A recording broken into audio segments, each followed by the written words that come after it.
Where are my wheels, Mama? Those four words hit Maggie Callahan like a fist to the chest. She stood in the doorway staring at the empty metal bracket bolted to the brick wall, the severed chain still hanging loose like a dead thing, and she couldn't breathe. Couldn't think. Couldn't move. The lock lay on the ground in two clean pieces. Whoever did this knew exactly what they were taking, and they took it anyway. If this story moves something in you, please subscribe to our channel and follow along until the very end. Drop a comment below and tell me what city you're watching from. I want to see how far this story has traveled. Maggie had been awake since 4:30 that morning. She almost always was. Sleep for her had become a kind of negotiation, a few hours stolen between Finn's nighttime needs and the alarm that dragged her back into the world before the sun bothered to show up. She had two jobs: a breakfast shift at a diner 6 blocks east and an afternoon cleaning rotation at a medical office complex on the other side of town. Between those two things and raising her son, she had approximately no life and exactly no margin for error. She didn't complain about that. She had stopped complaining years ago, around the time she realized that complaining burned energy she couldn't afford to lose. Finn was 8 years old and had been born with a spinal condition that the doctors had explained to her in language so clinical and distant it might as well have been a foreign language. What it meant in practical terms was this: her son could not walk. He had some sensation in his legs, some movement in his upper body, and a mind that was sharp and funny and quick in ways that consistently startled people who looked at his chair first and saw limitation before they saw the boy sitting in it. He hated that. He never said so directly. He was 8, and 8-year-olds process injustice differently than adults. But Maggie could see it in the way his jaw tightened when a stranger talked to her instead of him, or the way he'd go very quiet after a day at school when some kid had said something thoughtless. The wheelchair had been custom fitted 18 months ago through a nonprofit that helped families who couldn't afford adaptive equipment. It had taken 7 months of paperwork, 2 appeals, 3 assessments, and 1 very long phone call where Maggie had cried so hard she'd had to hang up and call back. The chair cost just over $10,000. It had a molded back support designed specifically for Finn's spine, a custom seat cushion to prevent pressure sores, a joystick control panel that Finn operated with his left hand, and a collapsible frame that in theory made transport slightly more manageable. In practice, the chair was heavy and large, and their apartment building had no elevator. The building had 12 units spread over 3 floors, a landlord who responded to maintenance requests the way a stone responds to conversation, and a front entrance with 4 concrete steps that the chair could not navigate without help. Maggie had worked out a system. Every morning she carried Finn down the stairs, first settled him on the bench inside the front entrance, while she went back up for his bag and her things, then came downstairs again, went outside, unfolded the wheelchair from where it was locked to the iron bracket on the exterior wall, rolled it up the makeshift wooden ramp she'd built herself out of 2x4s from a hardware store dumpster, and transferred Finn from the bench into his chair. It was not a good system. It was the only system she had. Every night the process reversed. Chair locked outside, Finn carried up. The chain was a thick gauge model she'd bought at a hardware store and secured through the frame and around the bracket with a keyed padlock.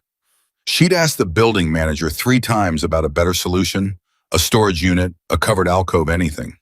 He'd told her he'd look into it each time and done nothing each time, and after the 3rd time, Maggie had stopped asking because she recognized a dead end when she was standing in one. That morning, she'd come downstairs at 5:15 with Finn in her arms, settled him on the bench, gone back upstairs for their bags, come back down, pushed open the front door and stopped. The bracket was there. The chain was there, severed at one link with something sharp and strong, bolt cutters probably, or angle grinder, or both. The padlock was on the ground, cut through the shackle with a precision that suggested someone who knew what they were doing. The wheelchair was gone. Not moved, not tipped over, not vandalized. Gone. Taken. Rolled away in the middle of the night by someone who had looked at a disabled child's only means of mobility and decided it was worth something to them. Maggie stood in the cold morning air and stared at the empty wall for what felt like a very long time, but was probably about 30 seconds. Then she went back inside. Finn was sitting on the bench with his backpack on his lap, dressed in his school clothes. His hair still slightly damp from the shower she'd given him the night before because mornings were too chaotic. He looked up at her when she came back in without the chair And he read her face the way kids read their parents' faces with an accuracy that adults constantly underestimate. "Where are my wheels, Mama?" She sat down next to him on the bench. She took his hand. She tried to find words that were honest without being devastating, because he was 8 and he deserved honesty. And he also deserved to not feel like his world was ending at 5:15 in the morning on a Tuesday. "They're gone babies," she said. "Someone took them last night." He was quiet for a moment. His hand stayed in hers. "Took them," he said, "like stole them." "Yeah," she said, "like stole them." He looked at the door. He looked at his lap. He looked at the floor. He was doing that thing he did when he was thinking hard. His jaw moved slightly, like he was chewing on the inside of his mouth, working through the information and what it meant and what came next. "Will we get them back?" he asked. "I'm going to do everything I can," Maggie said, because she would not lie to him. But she also could not sit on that bench and tell her 8-year-old son that some stranger had just dismantled the only piece of freedom he had for probably $30 at a scrapyard. "Okay," Finn said. He believed her. That was the thing that made it worse. He believed her completely the way children believe their parents when they say everything is going to be all right. And the weight of that belief landed on Maggie's chest like something physical. She called the diner first, told them she had a family emergency and couldn't come in. Her manager, a woman named Patrice, who wasn't unkind, but was very much running a business, said that was the second time this month, and she needed Maggie to understand that reliability was a requirement of the position. Maggie said she understood. She hung up and called 911. The officer who arrived was young, maybe 26, 27, with the particular demeanor of someone who has processed enough theft reports to have lost whatever emotional connection he might once have had to the word stolen. He took down the information efficiently. He looked at the bracket, the chain, the cut padlock. He asked if she had security camera footage. The building had no cameras. He asked if she had a description of anyone suspicious in the area. She did not. He asked for the serial number of the wheelchair. She found it in a photo she'd taken of the documentation the nonprofit had sent, texted it to him while he watched. He told her he'd file the report and they'd look into it, but that she should know these things were very difficult to recover, especially if the chair had already been sold to a scrapyard, and she should contact her insurance company and the nonprofit about replacement options. "How long would a replacement take?" she asked. He hesitated just long enough to tell her the answer before he said it. "These processes can take a while, months sometimes, depending on the organization and their funding situation." "He's supposed to be at school today," Maggie said. "He has an assessment for his IEP. They've been scheduling it for 6 weeks." The officer looked at Finn on the bench. Finn looked back at him with the direct measuring gaze of a kid who has spent a lot of time in rooms where adults talk about him in the third person. "I'm sorry," the officer said. He meant it, Maggie thought. He just didn't have anything useful to go with the sentiment. After he left, she sat on the bench for a moment longer and let herself feel all of it. The anger, the despair, the particular exhaustion of someone who has been fighting for a long time and has just watched the ground shift under them again. She felt it all the way through because she'd learned that trying to push it down just meant it came out sideways later, usually at the wrong moment. Then she stood up, picked up her son, and carried him upstairs. She called the school and explained the situation. The woman she spoke to, the school's secretary, a veteran of countless calls from parents in crisis, made a sympathetic sound and told her she'd relay the message to the IEP team and they'd reschedule. Rescheduling at that school with their particular IEP coordinator would take at minimum another 4 to 6 weeks. Maggie knew this. She noted it in the part of her brain where she kept track of all the things she had no control over and moved on. She called the nonprofit that had provided the chair. She was on hold for 22 minutes before reaching a caseworker who sounded young and overwhelmed and genuinely sorry. The caseworker told her that replacement chairs through their program required a new assessment, a funding application, and approval from their board, which met quarterly. The next board meeting was in 11 weeks. Even if she was approved at that meeting, delivery and custom fitting could take another 6 to 8 weeks after that. Total timeline, 4 to 5 months best case. "Is there an emergency option?" Maggie asked. "We do have an emergency equipment loan program," the caseworker said carefully.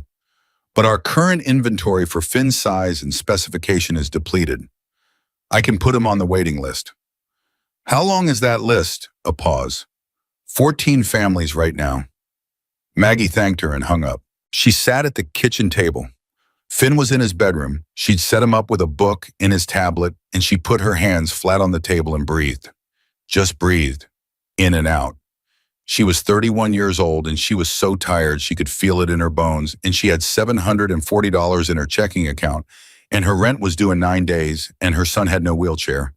And she had just told her diner job that she couldn't come in this morning, which meant less money at the end of the month than she'd been counting on. She allowed herself 45 seconds of that, 45 seconds of pure unfiltered despair. Then she got up and found a piece of paper. She had learned somewhere along the way that action was the only thing that could reliably short-circuit panic. Not big action, not solving everything action, just the next thing, one thing at a time, one foot in front of the other, and if you kept doing that long enough, sometimes the road eventually led somewhere bearable. The next thing was flyers. She printed them in the FedEx office 3 blocks away, 40 copies, spending money she couldn't afford on the chance that somebody somewhere had seen something. The flyer had a photo of the wheelchair. She had dozens because she photographed everything related to Finn's care and equipment for exactly this kind of documentation purpose. The word "stolen" in large letters across the top, a brief description of why the chair was irreplaceable, and her phone number. She wrote the serial number at the bottom.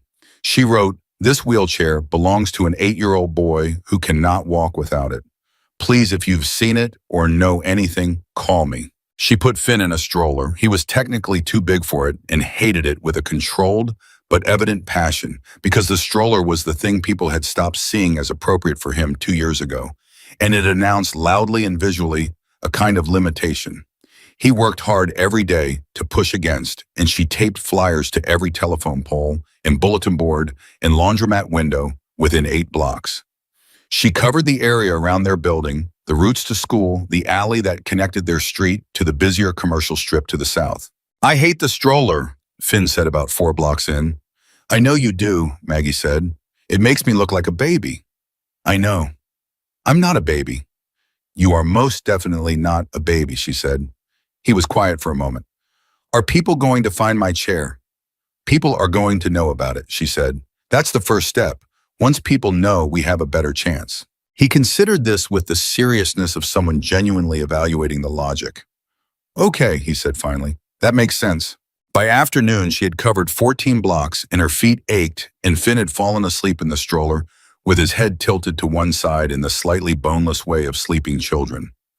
She stood on the corner of Mercer and Fifth and taped the last flyer to the bulletin board outside a coin laundry. She smoothed it flat with her palm. She looked at the photo of the wheelchair Finn's sitting in, it grinning at the camera, that specific Finn grin that involved his whole face. And she pressed her hand against it for a second, like a gesture, like a prayer, like neither and both. A woman coming out of the laundry stopped and looked at the flyer. She was maybe 60, heavy-set, wearing a floral coat and carrying a canvas bag full of folded clothes. "That's your boy," she said. "Yes," Maggie said. "Someone stole his chair. Last night while we were asleep." The woman looked at the flyer for a long moment. "That is," she said with a kind of controlled fury that Maggie recognized immediately as the specific anger of someone who has known powerlessness firsthand, "absolutely disgusting." "Yes," Maggie said. "I hope they find whoever did it," the woman said. "I genuinely hope they do." "Me too," Maggie said. The woman walked away.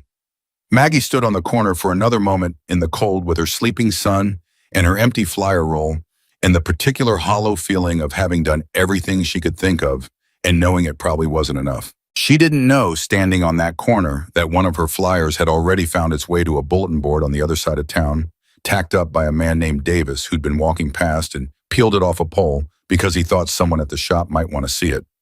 She didn't know that the shop in question was a garage/meeting space on the industrial south end of the city, and that the men inside it operated under a name that would have meant one thing to her: danger probably, or at least uncertainty, and meant something else entirely to the people in their orbit. She didn't know any of that. She just stood on the corner in the cold and breathed and thought about what she was going to tell Finn when he woke up. Detective Raymond Stanton arrived at her door at 4:30 that afternoon with an update that was not an update. He was a big man, somewhere in his 50s, with a face that had settled into a permanent expression of managed disappointment, not unkindness, but the particular emotional distance of someone who had processed too many cases where nothing good happened.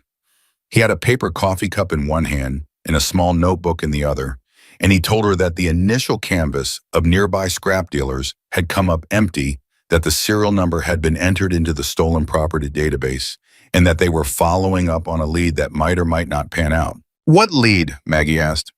We have a name that keeps coming up in thefts in this area, Stanton said. Petty stuff mostly. Bikes, lawn equipment, things people leave out. We're looking into whether there's a connection. A name, Maggie said. You have a name. A name that's come up before, yes. We're looking into it. What is the name? Stanton paused.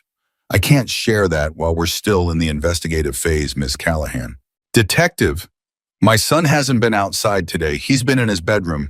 He asked me 4 times when he can go to the park, and I don't have an answer for him because the thing that makes it possible for him to go to the park is in some scrapyard somewhere, getting disassembled for about $30. Stanton held her gaze. He didn't look away. She gave him credit for that. I understand your frustration, he said, and I promise you we are taking this seriously. Are you, she said, because the officer this morning had the energy of someone filling out a form, and now you're here telling me you have a name and can't tell me what it is, and every hour that chair is out there is another hour that whoever has it can sell it or destroy it or move it. Ms. Callahan, I'm not yelling at you, she said, and her voice was flat and controlled in a way that was more unsettling than yelling. I'm asking you to tell me what is actually going to happen. Not the protocol, not the process. What is actually practically in the real world going to happen? Stanton looked at her for a moment. He looked at the closed bedroom door down the hall. He looked back at her.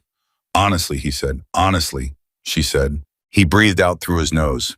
These cases are hard. If the chair got to a scrap dealer before we flagged it, the metal's already been processed. The components could have been sold off individually. If someone's using it, if they're still in the area, it's recoverable. But if they took it to sell quickly, which is usually what happens, then by now. He stopped. By now it's gone, she said. I want to be wrong about that, he said with what sounded like actual sincerity. I'm going to keep working it, but I won't lie to you about what I think the odds are. She nodded. She thanked him for being straight with her. She closed the door. She stood in the hallway and listened to Finn talking to himself in his bedroom. He narrated things, sometimes his thoughts and the games he made up a running quiet monologue, and she put her back against the wall and slid down until she was sitting on the floor with her knees up and her hands in her lap. She sat there for a while. Finn's door opened, and he came to the doorway in the manual transport chair she'd borrowed from the school, a generic, poorly fitting thing that he hated even more than the stroller, because at least the stroller wasn't pretending to be his chair, and looked at her with those steady reading eyes. Are you okay? He asked. Yeah, buddy, she said. I'm just taking a little break. He considered her for a moment. Then he said with the careful deliberateness of someone choosing words with precision, it's okay if you're not okay, you know. You don't have to say you're okay. She looked at him, this 8-year-old boy who had figured out somehow in the middle of his own hard life to extend that kind of grace to other people, and she felt something move in her chest that she didn't have words for. You're a pretty remarkable person, she told him. I know, he said with perfect solemnity. Then his mouth twitched. Also, I'm hungry. Can we have pasta? She laughed. It surprised her the laugh came out real and sudden, the kind that doesn't ask permission. She pressed her hand over her mouth for a second and then let it go. Yeah, she said, we can have pasta. She didn't know as she got up and went to the kitchen and started water boiling that across town a man named Cole Reardon was sitting at the head of a long wooden table in a room that smelled of engine oil and cigarette smoke and old coffee, holding one of her flyers in both hands, reading it word by word for the second time. She didn't know that beside him sat a man they called Bear, who was looking at the photo of the wheelchair and not saying anything, his jaw tight, his eyes moving over the flyer's details with the particular focus of someone cataloging information they intend to use. She didn't know that around that table sat 9 other men, and that the room had gone very quiet in a way it didn't often go quiet, and that Cole had looked up from the flyer and said in a voice that carried the quiet authority of someone who had never needed to raise it to be heard, find out who did this. She was just making pasta. She was just trying to get through the night. But something had already started moving on the other side of the city in her direction. something that operated by rules the police didn't write and the courts didn't adjudicate, and ordinary people rarely saw up close, but that in its own way was absolutely certain.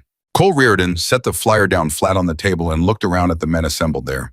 Some of them he'd known for 20 years, some for 5. Some were newer still, earning their full understanding of what this chapter stood for and what it did and didn't tolerate. But they all knew in this moment exactly what was happening and why. A child, Cole said, not a question, just the word, just the fact placed on the table like something solid and heavy. Nobody responded, nobody needed to. His mother put up these flyers herself, Cole said, walked the neighborhood, printed them at her own expense. The cops told her good luck. He paused. The chair was custom made for his specific needs. Took 7 months to get it through some nonprofit. Costs 10 grand. Another pause. Whoever took it probably got $30 for the metal. Bear made a sound low in his chest, not a word. Just a sound that communicated with perfect economy exactly how he felt about that. Davis, Cole said, looking at the man who'd brought the flyer in. Where'd you find this? Mercer and Fifth, Davis said. He was a compact, wiry man with a shaved head and hands that looked like they'd been used hard for a long time. She taped it to the board outside the coin laundry, saw it when I was walking back from the parts place, brought it straight back. Cole nodded. Good. He looked at the flyer again. She left her number. I want somebody to run the area around their building. Talk to the people who are there at night, the ones who are actually out, not the ones who close their curtains and pretend. Somebody saw something. What about the yards? Said a man named Terrell, the chapter's most reliable researcher when it came to the city's informal economy. He meant scrap yards, junk dealers, the shifting underground market for second-hand metal and stolen goods. Start with the ones on the south end, Cole said, then work east. If the chair got broken down for scrap, it'll be harder to trace, but if someone still has it intact. He stopped. If someone still has it, I want to know before sundown tomorrow. You want us to call the number on the flyer? Asked another man younger named Kurt. Cole thought about that. Not yet, he said. Let's know something before we make contact. I don't want to give that woman hope and then not be able to deliver. He said that last sentence in a tone that settled the matter. Cole Reardon had strong feelings about promising things and then not delivering them. His whole adult life had been shaped by a contempt for that particular failure, the failure of saying one thing and doing another. He'd watched institutions built on that failure, systems that promised safety and delivered paperwork, authorities that promised justice and delivered procedure, and it had calcified in him over decades into something close to a religion. You said what you meant. You did what you said. Anything else was a kind of theft. He folded the flyer and put it in his jacket pocket. We move tonight, he said. Terrell, you're on the yards. Davis, you and Martinez take the neighborhood. Bear, he glanced at Bear. You're with me. We're going to find out who's been running light theft in that part of the city. Somebody knows a name. The men around the table began to move. Chairs scraped. Boots hit the concrete floor. The room, which had been quiet with the weight of what had been said, filled with the specific, purposeful noise of people who had decided to do something and were now doing it. Cole stood at the table alone for a moment after they'd filtered out. He looked down at the spot where the flyer had been. He thought about a boy who asked his mother where his wheels were and got an answer that no child should have to hear. He thought about the kind of person who looks at a disabled kid's wheelchair and sees an opportunity. He thought about a lot of things in that moment that he kept entirely to himself. Then he picked up his jacket and walked out. Outside, Maggie Callahan was doing the dishes. Finn was in his borrowed chair in the living room doing homework with the focused intensity he applied to everything, that particular Finn quality of treating whatever was in front of him as something worth taking seriously. She could hear the scratch of his pencil and the occasional sound of him erasing and starting again. She did the dishes, and she tried not to think about the next 4 months. About the borrowed chair that didn't fit him right, that would eventually need to go back to the school. About the money she'd spent on flyers. About the shifts she'd missed at the diner and the question of whether Patrice was going to let that slide or use it as the reason to cut her hours. She dried her hands on a dish towel and looked out the small window above the sink at the street below, the familiar rectangle of pavement and parked cars in the corner of the bus stop shelter she could see from this angle. Somewhere out there, her son's wheelchair was either already gone or still findable. She didn't know which. Nobody had told her which. And the night was closing in and tomorrow was another day, and she had not yet figured out how she was going to explain to Finn in a way that was honest and didn't break something in him that help was not coming as fast as he deserved. She set down the dish towel. She went and sat with her son and helped him with his homework. That was what she had. That was what she did. It would have to be enough for tonight. Finn slept through the night without knowing how close to the edge they were. Maggie didn't sleep at all. She lay in the dark and ran numbers in her head the way she always did when the fear got loud enough, calculating, recalculating, looking for margins that weren't there. $740. Rent in 9 days, $680. That left $60. $60 for food, for transit, for whatever Finn needed between now and the next paycheck, which was already going to be short because of the shift she'd missed. She'd checked her account 3 times before finally putting her phone face down on the nightstand and staring at the ceiling. She thought about the borrowed chair. The school's transport chair was designed for in-building use, moving kids between classrooms, short distances on flat surfaces. The wheels weren't built for the street. The frame was too narrow for Finn's hips, and she'd already noticed him shifting and wincing after an hour in it. Long-term use in that chair would cause pressure injuries. She knew this. She'd read enough about spinal conditions and adaptive seating to know exactly what happened when a custom-fitted chair got swapped for a generic one. Not immediately, not in one day, but over weeks, over months, the body paid the price. 4 to 5 months, best case. At some point around 2 in the morning, she got up and went to the kitchen and made tea she didn't drink and sat at the table until the sky outside started to turn gray at the edges. Then she got up and started the morning. She was scrambling eggs when Finn appeared in the borrowed chair in the kitchen doorway. He'd gotten himself up and dressed. He'd done it quietly without calling for her, without making it a thing. He did that, sometimes managed himself with a deliberate independence that he'd developed, she suspected, partly out of genuine self-sufficiency and partly because he understood, in the way perceptive children understand things, they're never explicitly told that his mother was already carrying a lot. "You didn't sleep," he said. "Good morning to you too," she said. "Mom, I slept a little." "You didn't." She turned from the stove and looked at him. He was watching her with those eyes, calm, direct, infuriatingly accurate. "I'm fine," she said. "Eggs or toast?" "Both," he said. "And you're not fine, but I won't make you talk about it." She turned back to the stove and absolutely did not cry. She scrambled the eggs. She made the toast. She put it on the table and sat across from him and watched him eat with the particular appetite of a growing boy who had decided somewhere in the middle of the night to put his fear away and just get through the day. "I want to go to school today," Finn said. She'd been expecting this. She'd been dreading it. The school was 6 blocks away, a road she walked with him most mornings when weather permitted. With his chair, it was manageable. With the borrowed chair and the uneven sidewalks and the 3 curb cuts that were cracked and pitched and technically hazardous even for a standard chair, it was going to be a project. "We'll figure it out," she said. "That means yes," he said. "It means yes." He ate his toast. Then, without looking up, "I heard you get up at 2. You went to the kitchen. You do that when you're scared." She set down her fork.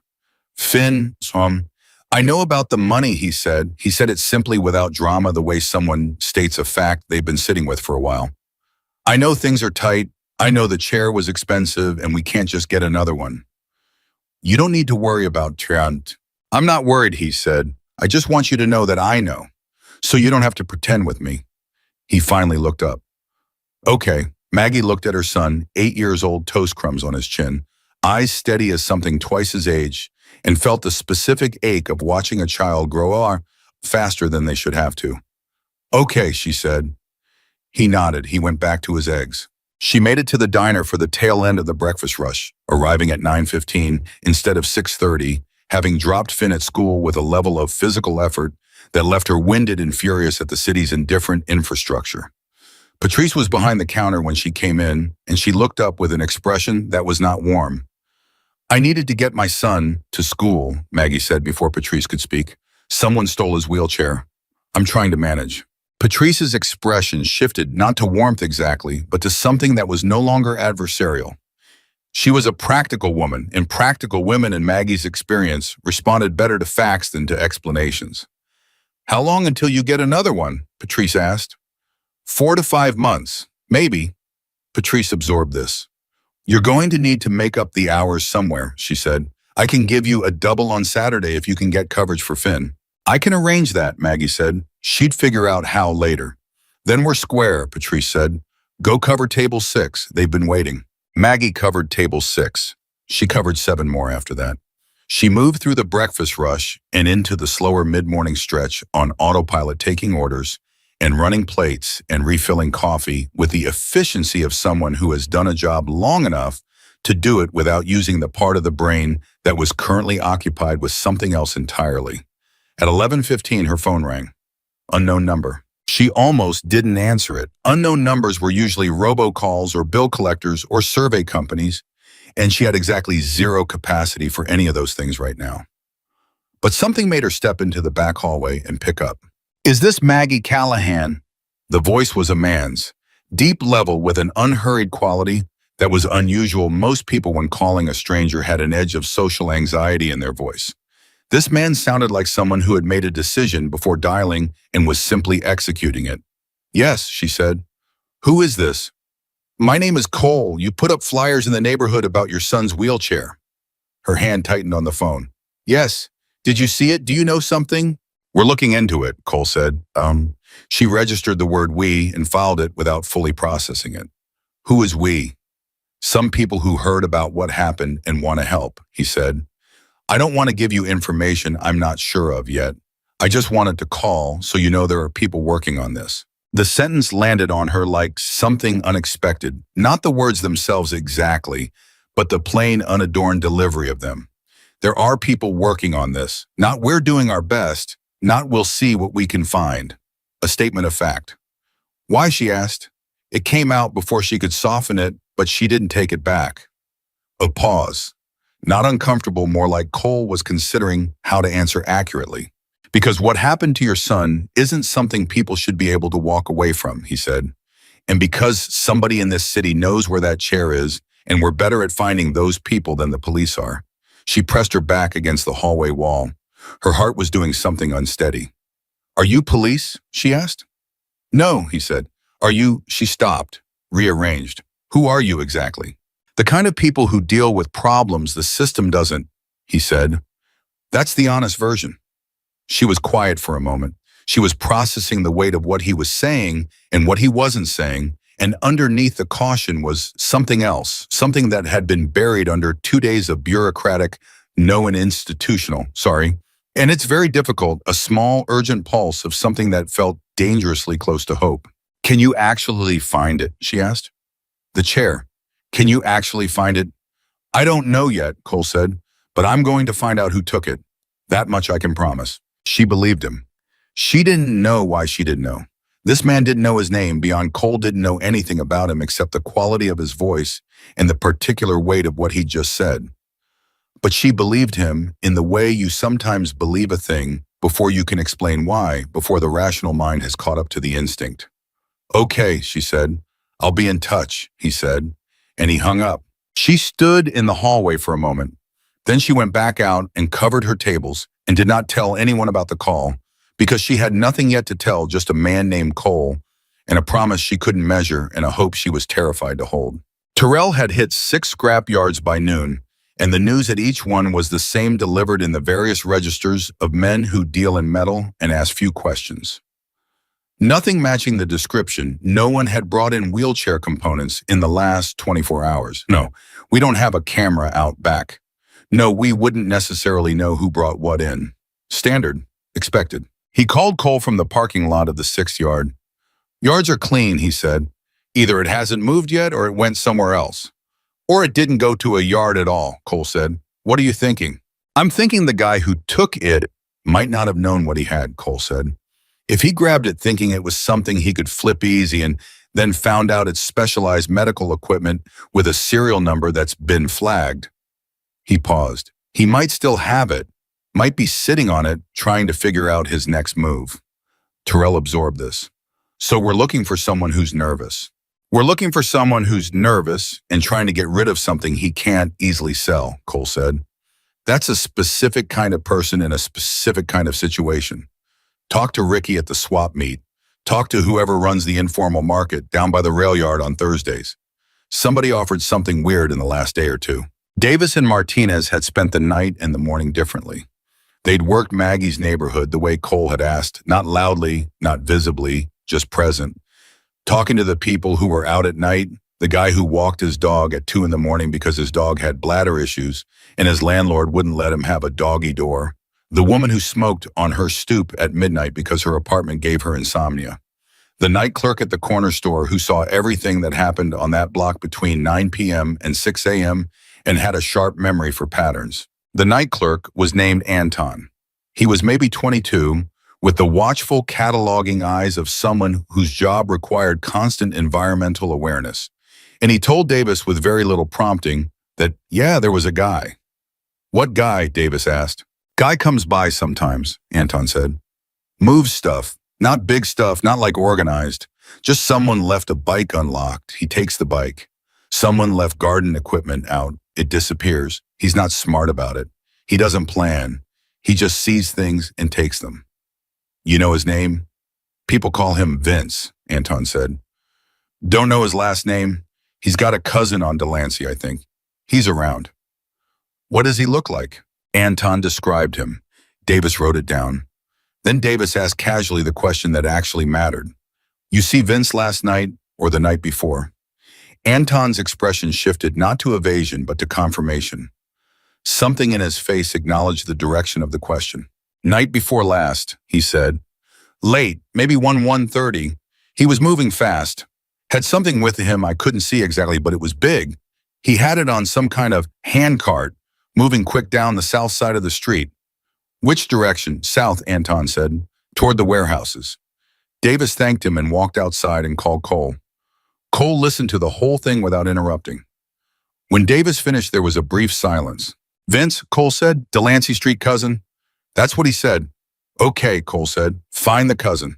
Finding the cousin took Martinez 40 minutes in a conversation with a woman at a hair salon on Delancey who knew everyone on her block and had strong opinions about Vince, whom she described as a, quote, absolute disaster of a human being who borrowed money and never paid it back, and who his cousin, a man named Gerald, had been trying to cut off for 2 years, but couldn't because Gerald was too soft-hearted for his own good.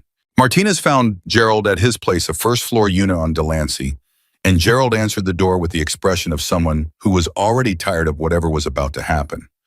I don't want trouble, Gerald said. We're not looking to make you trouble, Martinez said. We're looking for Vince. I haven't seen Vince in a week, Gerald said. Martinez looked at him. Gerald, he said with a patience that was somehow more pointed than pressure. A disabled kid's wheelchair was stolen night before last. 8-year-old boy can't walk without it. His mother's been out putting up flyers. The police have a name that keeps coming up in thefts in the area. He let that land for a second. We just want to find the chair. Gerald's jaw tightened. He looked at the floor. He looked back at Martinez. Something was moving behind his eyes, calculation conscience, the specific arithmetic of someone weighing loyalty against something heavier. He called me, Gerald said finally, yesterday morning. Said he had something he was trying to move, and he couldn't get what he thought he'd get for it. Asked if he could store it here. Martinez's pulse ticked up. Did you let him? No, Gerald said. I told him I was done being his storage unit. I told him to figure it out. Did he say what it was? Gerald hesitated. He said it was medical equipment. Said he thought he could get a couple hundred for it, but the guys wouldn't touch it because of the serial number. He paused. He sounded scared. Where is he, Gerald? Another hesitation. This one longer. Martinez waited it out because he'd learned that pushing at the wrong moment collapsed these things, and patience was the tool. He's got a place he uses when he doesn't want to be found, Gerald said. Storage unit place out on Route 9. He's got a unit there, rents it cash month to month. I've never been there, but I know the name of the place because he mentioned it once. He looked at Martinez steadily. I'm not covering for him, not for this. What's the name of the place? Martinez asked. Gerald told him. Martinez walked back to his bike, got on and called Cole. Cole answered on the first ring. Route 9 storage, Martinez said. He's got a unit there, cash rental. A silence on Cole's end that lasted exactly 2 seconds. How sure are you? Cole asked. Gerald says Vince called him yesterday morning trying to find somewhere to move medical equipment he couldn't sell. Scared because of the serial number. Medical equipment, Cole said quietly, scared because of the serial number. He said the second part like he was tasting something bitter. Yeah, Martinez said. Bear and I are 20 minutes out, Cole said. Meet us there. Route 9 storage was the kind of place that existed in the specific economic ecosystem of people who needed space without scrutiny, month to month, no questions, cash. Okay, a row of corrugated metal doors painted the same faded green and numbered with stenciled digits that were peeling at the edges. The man in the office, a heavy-set guy in his 60s named Herb, who'd clearly seen enough to be unbothered by most things, looked up when Cole and Bear walked in. Cole didn't make a production of it. He described the situation plainly. The stolen wheelchair, the child, the man who might have a unit here, and then he put a folded set of bills on the counter and said, I'm not interested in trouble for you or for this place. I just need a unit number. Herb looked at the bills. He looked at Cole. He looked at Bear, who was standing slightly to the side with his arms crossed and his face expressing nothing in particular, but projecting a general atmospheric suggestion that this was a situation with limited entertainment value for anyone who complicated it. Herb told them the unit number. Unit 17 was in the second row. They found Martinez already there standing outside it, and the three of them looked at the closed metal door for a moment. Cole knocked on the frame. Not the door, the frame beside it. Sharp once. Silence from inside. Then a sound, something shifting the specific noise of someone who has been still and is now trying to decide whether to stay still or respond. Vince, Cole said, not loud, flat. Open the door. More silence. Then who's out there? The voice was male, younger, with a ragged edge to it that Cole recognized the fraying quality of someone who has been scared for about 36 hours and is running out of the energy it takes to sustain fear at that pitch. My name is Cole, Cole said. I'm not the police. I'm not going to hurt you. But I need you to open this door, and I need you to do it now because my patience is a limited resource today. A long pause. The door rattled. Then it rolled up. Vince was maybe 28 thin in the way that meant he wasn't eating regularly, with the hollow-eyed look of someone in the middle of a stretch where the drugs were doing more damage than comfort. He stood in the unit doorway and looked at Cole with the expression of someone who has been caught and knows it and is now trying to calculate whether fight or flight or cooperation is the least bad option. Behind him against the back wall was the wheelchair. Cole saw it immediately. He didn't react outwardly, didn't move toward it, didn't change expression. He just let his eyes confirm what he was looking at and then brought them back to Vince. Is that it? He said. Vince looked behind him at the chair, looked back at Cole. I didn't know what it was, he said. The words came out fast, rehearsed the specific cadence of someone who has been constructing a justification. I thought it was like equipment, medical equipment. I thought, you cut the chain off a wall bracket, Cole said, in front of an apartment building in the middle of the night. You needed $30, Cole said, maybe $100, and you needed it bad enough to take the only thing a disabled kid had to move through the world. Vince's jaw worked. His eyes moved to Bear, then to Martinez, then back to Cole. He was reading the room with the specific attentiveness of someone who has made enough bad decisions to know when they're in the middle of one. I didn't know there was a kid, he said. I swear I didn't know. You didn't look, Cole said. You didn't think. You saw a chain and you cut it. He took a step closer, not aggressive, measured. There's a mother out there who hasn't slept in 2 nights. There's a boy who got on the phone today and asked her again when he gets his wheels back, and she didn't have an answer. Because of this, he gestured at the chair without looking at it. Because of what you decided to do at 1 a.m. Vince was breathing faster now. His hands were at his sides, opening and closing. What are you going to do? He asked. His voice had dropped most of its register, come out in something close to a whisper. First, Cole said, you're going to step away from that chair. Vince stepped aside. Cole moved past him into the unit and crouched beside the wheelchair, examining it. Every component intact. Joystick panel undamaged. Frame uncut, unscrapped, everything present. He stood up. It's whole, Bear said from the doorway, reading Cole's face. It's whole, Cole confirmed. He turned back to Vince. Second, he said, you're going to tell me exactly what happened. Where you went after you took it, who you talked to, who knows you have it. Everything. And then what, Vince said. What happens to me? Cole looked at him for a long moment, not with anger, with something more considered than anger, the look of someone making an accurate assessment. That depends on how honest you are in the next 10 minutes, Cole said, and on whether I believe you. Vince sat down on the concrete floor. He looked wrung out in the way that went beyond tired, past the point where the word exhausted quite covered it. He looked like someone who has been running from something for a long time and has just finally stopped. And he started talking.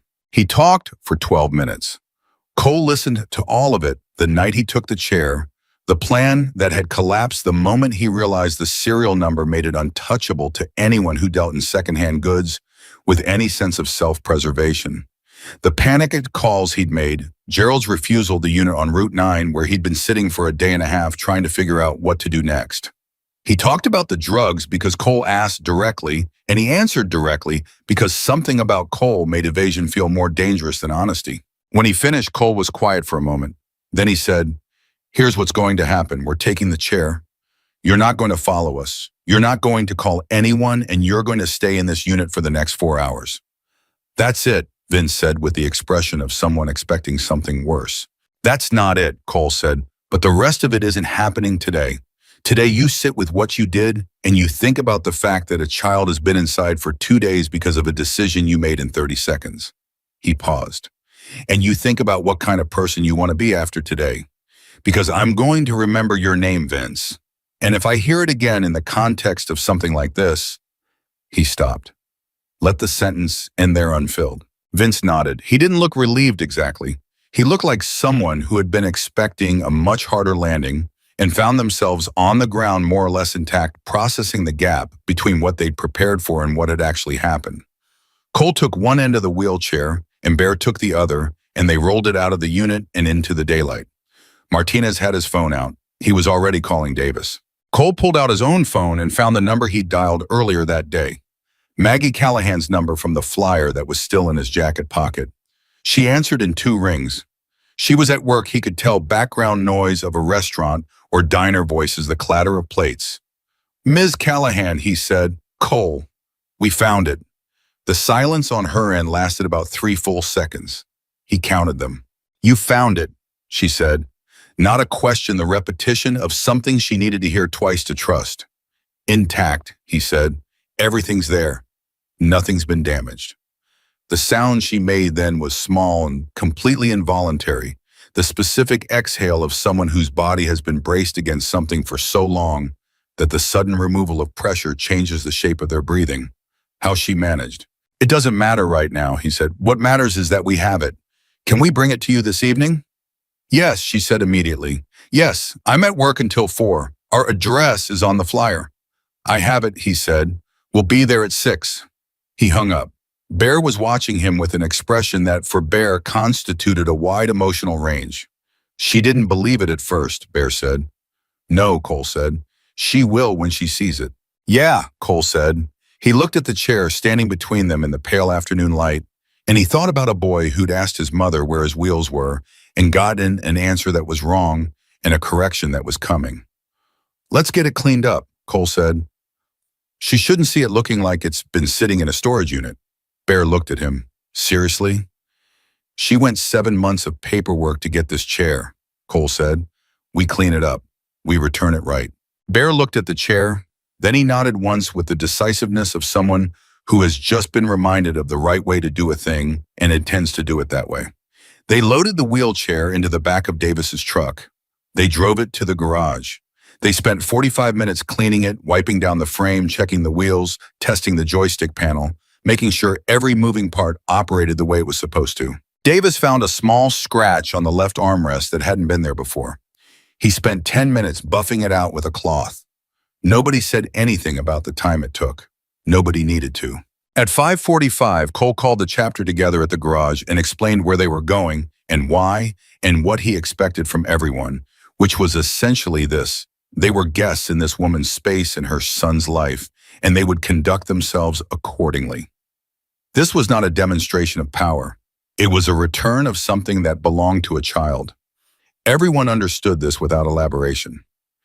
They rode out at 6 on the dot, 14 motorcycles moving in formation through the late afternoon city, carrying a wheelchair and a truck in the center of the convoy, heading toward a building on a street where a mother was already home from her shift, already standing at the window, already watching for them. She saw the headlights before she heard the engines. Then the sound reached her, that layered rolling sound that a column of motorcycles makes when they move together, and she put her hand on the window glass and felt her chest do something complex and wordless. "Mom," Finn called from the living room. "What's that sound?" "Come see," she said. He rolled the borrowed chair to the window and looked out. The motorcycles were pulling up in front of the building. One by one, riders cutting their engines, the sound folding down into a low murmur, and then quiet. A truck pulled up behind them. Two men got out of the truck cab. One of them was large with a beard. The other was lean, somewhere in his 50s, gray-haired with a black leather vest and a face that was composed and still. He looked up at the window. Maggie felt the look reach her across the distance between them. "Who are they?" Finn asked. "People who helped us," Maggie said. "Are they going to give me my chair back?" She watched Cole nod to the man beside him, watched them both move to the back of the truck. "Yeah, baby," she said. "I think they are." She was already moving toward the door before the knock came. She knew it was coming. She'd watched them pull up from the window, watched Cole and Bear move to the back of the truck, watched two other men help lift something out. But when the knock actually landed on her door, 3 measured raps, not loud, not performative, just present, her hand still hesitated on the knob for a half second. Old instinct, the kind that lives in the body after years of doors opening to bad news. She opened it. Cole was standing in the hallway with Bear beside him. Between them, the wheelchair. She looked at it. She looked at it the way you look at something you'd already half convinced yourself was gone forever, the way your eyes need a moment to trust what they're seeing. The frame was clean. The joystick panel was intact. The custom back support was there, the molded curve of it, exactly as she'd memorized it in 7 months of fighting to get it made. Every piece, every component, exactly as it had been. "It's all there," Cole said. "We checked everything. The panel works. Nothing's been damaged." Maggie opened her mouth and nothing came out. "Mom," Finn's voice came from behind her tight with something he was working hard to contain. She stepped aside without thinking, creating a clear line between her son and his chair, and watched Finn's face when he saw it. He went completely still. For a boy who was usually in motion hands, moving expression, shifting the constant small animation of a kid whose mind ran fast, the stillness was total. He stared at the wheelchair for a full 3 seconds that felt much longer than 3 seconds. Then he said very quietly, "That's mine." "Yeah," Bear said from the doorway with a roughness in his voice that he made no effort to smooth out. "That's yours, kid." Cole moved forward and positioned the chair carefully, then stepped back. He looked at Finn. "You want to check it yourself, make sure everything's right." Finn transferred from the borrowed school chair into his own with a practiced efficiency that still even now made Maggie's throat ache, the way he'd learned to do it without help when he could, the way he'd made the mechanics of it so automatic that the movement looked easy when it wasn't. He settled into the custom seat. He adjusted his posture once slightly. He put his left hand on the joystick. He moved it forward a half inch. The chair rolled. He stopped it. He moved it left. He stopped it. Then he looked up at Cole with an expression that Maggie had only seen on his face a handful of times. Something between stunned and overwhelmed and fiercely, almost aggressively, grateful, all of it, fighting to get through the particular pride of a kid who did not like to be seen as someone who needed saving. "Thank you," Finn said. Straight, direct. No elaboration because he was 8 and he was Finn, and he said what he meant and stopped. Cole looked at him. Cole Reardon, who had spent 30 years moving through the world in ways that most people cross the street to avoid, looked at this 8-year-old boy in his recovered wheelchair, and something in his face did a thing that the men behind him in the hallway noticed and cataloged and would not mention for the rest of the evening. "You're welcome," Cole said, and he meant it completely. That was when Maggie started crying. She didn't make a production of it. It wasn't the dramatic collapsing kind of crying that movies use to signal emotional climax. It was quieter than that, just tears arriving without permission, her hand going to her mouth, her body registering 2 days of held breath, finally releasing. She turned slightly, trying to get it under control, and Cole looked away to give her the fraction of privacy the gesture required. Bear handed her something she didn't look at what it was, just took it on instinct. A bandana. She held it against her eyes for a moment. "I'm sorry," she said. I don't usually..." Don't apologize, Bear said, and his voice was so matter-of-fact about it that the instruction actually worked. She lowered the bandana and breathed. How did you find it? She asked. She looked at Cole. You said it didn't matter earlier, but I need to know. I need to understand what happened. Cole was quiet for a moment. Then he said, someone who pays attention to this neighborhood saw your flyer. Brought it to us. We asked questions. Found the man who took it. Who took it? His name isn't important, Cole said. What's important is that he still had it.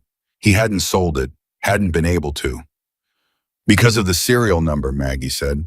She'd had 2 days to think about the logistics of this. Yeah, Cole said. He didn't know what he was taking. That doesn't make it better, but it's why the chair is still in one piece. Maggie absorbed this. Where is he now? She asked. Her voice was level, but there was something underneath it. Not anger exactly, but the specific question of someone who needs to know whether the thing that happened to them is finished. He's not going to be a problem, Cole said. That's not the same as telling me where he is. Cole looked at her steadily. No, he said. It's not. A pause. He's been dealt with. Not by law enforcement. By us. He understands what he did, and he understands what happens if he does anything like it again. That's the honest version of where things stand. Maggie held his gaze. She was reading him the way she'd read the police officer 2 mornings ago, the way she'd read her manager, the way she read everyone who stood in front of her and spoke, measuring the gap between what people said and what they meant. There was no gap, or if there was, it wasn't the kind that worried her. Okay, she said. From the hallway, the other men had stayed back, giving the apartment doorway space, but Finn had rolled his chair forward slightly and was now looking at the lineup of leather vests in the corridor with open, unfiltered curiosity. Are you guys the Hells Angels? He asked. The question landed with the clarity that only children manage, no preamble, no social calculation. Just the thing he wanted to know, asked directly to the people who could answer it. Cole glanced at Bear. Bear's expression was the closest thing to amuse that Bear's face typically produced, which was a slight reduction in its default gravity. Yeah, Cole said, looking back at Finn. We are. Finn considered this. I've heard of you, he said. Most people have, Cole said. My friend Tyler at school says you're dangerous, Finn said. He wasn't saying it with fear. He was saying it the way an 8-year-old presents information factually as part of a larger inquiry. Tyler's not entirely wrong, Cole said. Finn thought about this with visible seriousness. But you brought my chair back, he said. We did. So you're dangerous to the right people, Finn said. Cole was quiet for a moment. Then he said in a voice that was entirely unperformed, That's about the most accurate thing anyone's said to me in a while. Finn nodded, satisfied. The inquiry was resolved to his standards. Maggie watched this exchange and felt something shift inside her. Some calcification of fear or suspicion that had been there since she opened the door, working itself loose. These men had names that came with weight. They had patches on their backs that society had assigned a specific set of assumptions to. Standing in her hallway at 6 p.m, having just returned her son's wheelchair intact and clean, they were the most concrete help she had received in 48 hours of seeking it. There's something else, Cole said. He reached into his jacket and took out an envelope. He held it out to her. From the chapter, to help with the gap while you get back on your feet. She looked at the envelope. She didn't take it immediately. She started. It's not a loan, Cole said. There's nothing attached to it. It's just money from people who heard what happened to your son and thought it was wrong. I can't, Miss Callahan. His voice was patient, but it had a floor to it. You spent money on flyers. You missed work shifts. Your son has been in a borrowed chair that doesn't fit him right. Take the money. She took the envelope. She didn't open it. Thank you, she said, and her voice had gone very quiet, the specific quietness of someone operating near the edge of what they can process in one evening. One more thing, Cole said. He glanced at Davis, who was standing in the hallway with a toolbox. Your bracket on the outside wall to mount where the chain was. It's been cut. We want to put up something better before we leave, if that's all right with you. Maggie stared at him. You brought tools? Davis brought tools, Cole said. He's good with that kind of thing. She stared at the toolbox. She stared at Cole. She was trying to process the comprehensive nature of what was happening, not just the return of the chair, not just the envelope, But the bracket, the forethought of bringing someone with tools for a problem they had identified and intended to solve. The full width of it. Okay, she said. It was the third time she'd said that to him, and each time it had carried more than just agreement. It carried the specific surrender of someone who has been fighting alone long enough that being helped by someone competent feels like putting down a weight you'd forgotten you were holding. Davis went downstairs to work on the bracket. The other men stayed in the hallway or filtered back toward the stairs, giving the apartment space. Bear positioned himself by the stairwell in a way that managed to be both casual and entirely deliberate. Cole remained at the doorway, and Finn, who had been moving his chair in small, careful circles in the living room, just moving it, just feeling it under him again, stopped and looked at him. "Can I ask you something?" Finn said. "Go ahead," Cole said. "Why did you do this?" Finn asked. "You didn't know us. You didn't have to." Cole leaned against the door frame. He thought about the answer for a real moment, not a polished one. "Because it was wrong," he said. "What happened to you? And when something's wrong, the question isn't whether it's your job to fix it. The question is whether you're going to walk past it or not." Finn absorbed this. "Most people walk past it," he said, not bitterly, just observationally, the statement of someone who has been on the receiving end of a lot of people's walking past. "Yeah," Cole said, "they do." "Why don't you?" Cole was quiet for a moment longer. "Because somebody didn't walk past something for me once," he said. "Long time ago when I needed it." He paused. "You pay those things forward." Finn looked at him. Really looked at him the way Finn looked at things he was deciding how to file. "Okay," Finn said, and then with perfect Finn logic, "I'm going to pay it forward too, when I can." "I know you will," Cole said. He said it like a fact, not a courtesy. From downstairs came the sound of Davis working the particular ring of metal against metal, a drill, the solid confirmation of something being properly secured. Maggie had gone to the kitchen to make coffee, operating on the instinct that there were people in her space who had done significant work and that offering coffee was the thing she knew how to do. Her hands were steadier than she'd expected.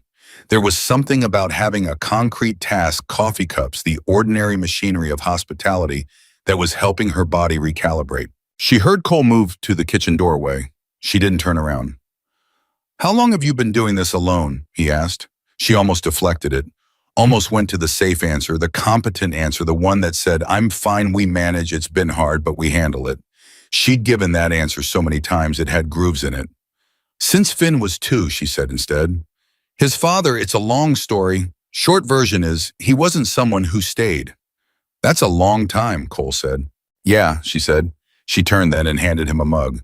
"It is." He took it.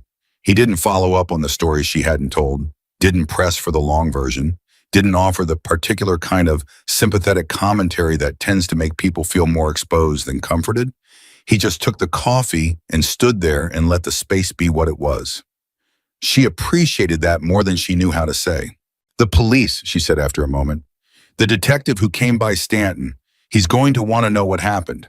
With Vince. With the chair being recovered." "Let him ask," Cole said.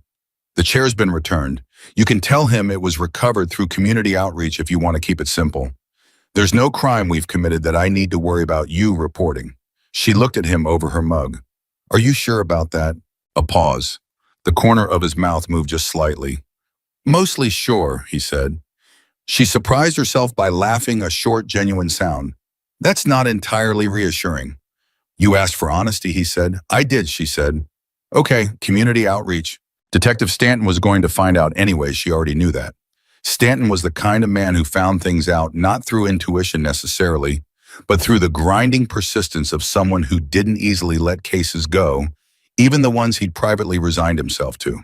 She'd sensed that about him in the conversation at her door 2 days ago. He'd been honest with her about the odds, but he'd also been back in touch twice since a message the previous afternoon asking if she'd heard anything another that morning, letting her know the lead with the name was being pursued. He was still on it in his own way. What Cole and his people had done in 2 days was not nothing. What it meant for Stanton was something she'd deal with when she came to it. Downstairs, Davis finished with the bracket and came back up. He found Cole in the kitchen doorway and gave him a nod that communicated completion without words. "It's solid," Davis said, addressing Maggie. "Better than what was there before. Steel anchor bolt into the brick closed loop ring.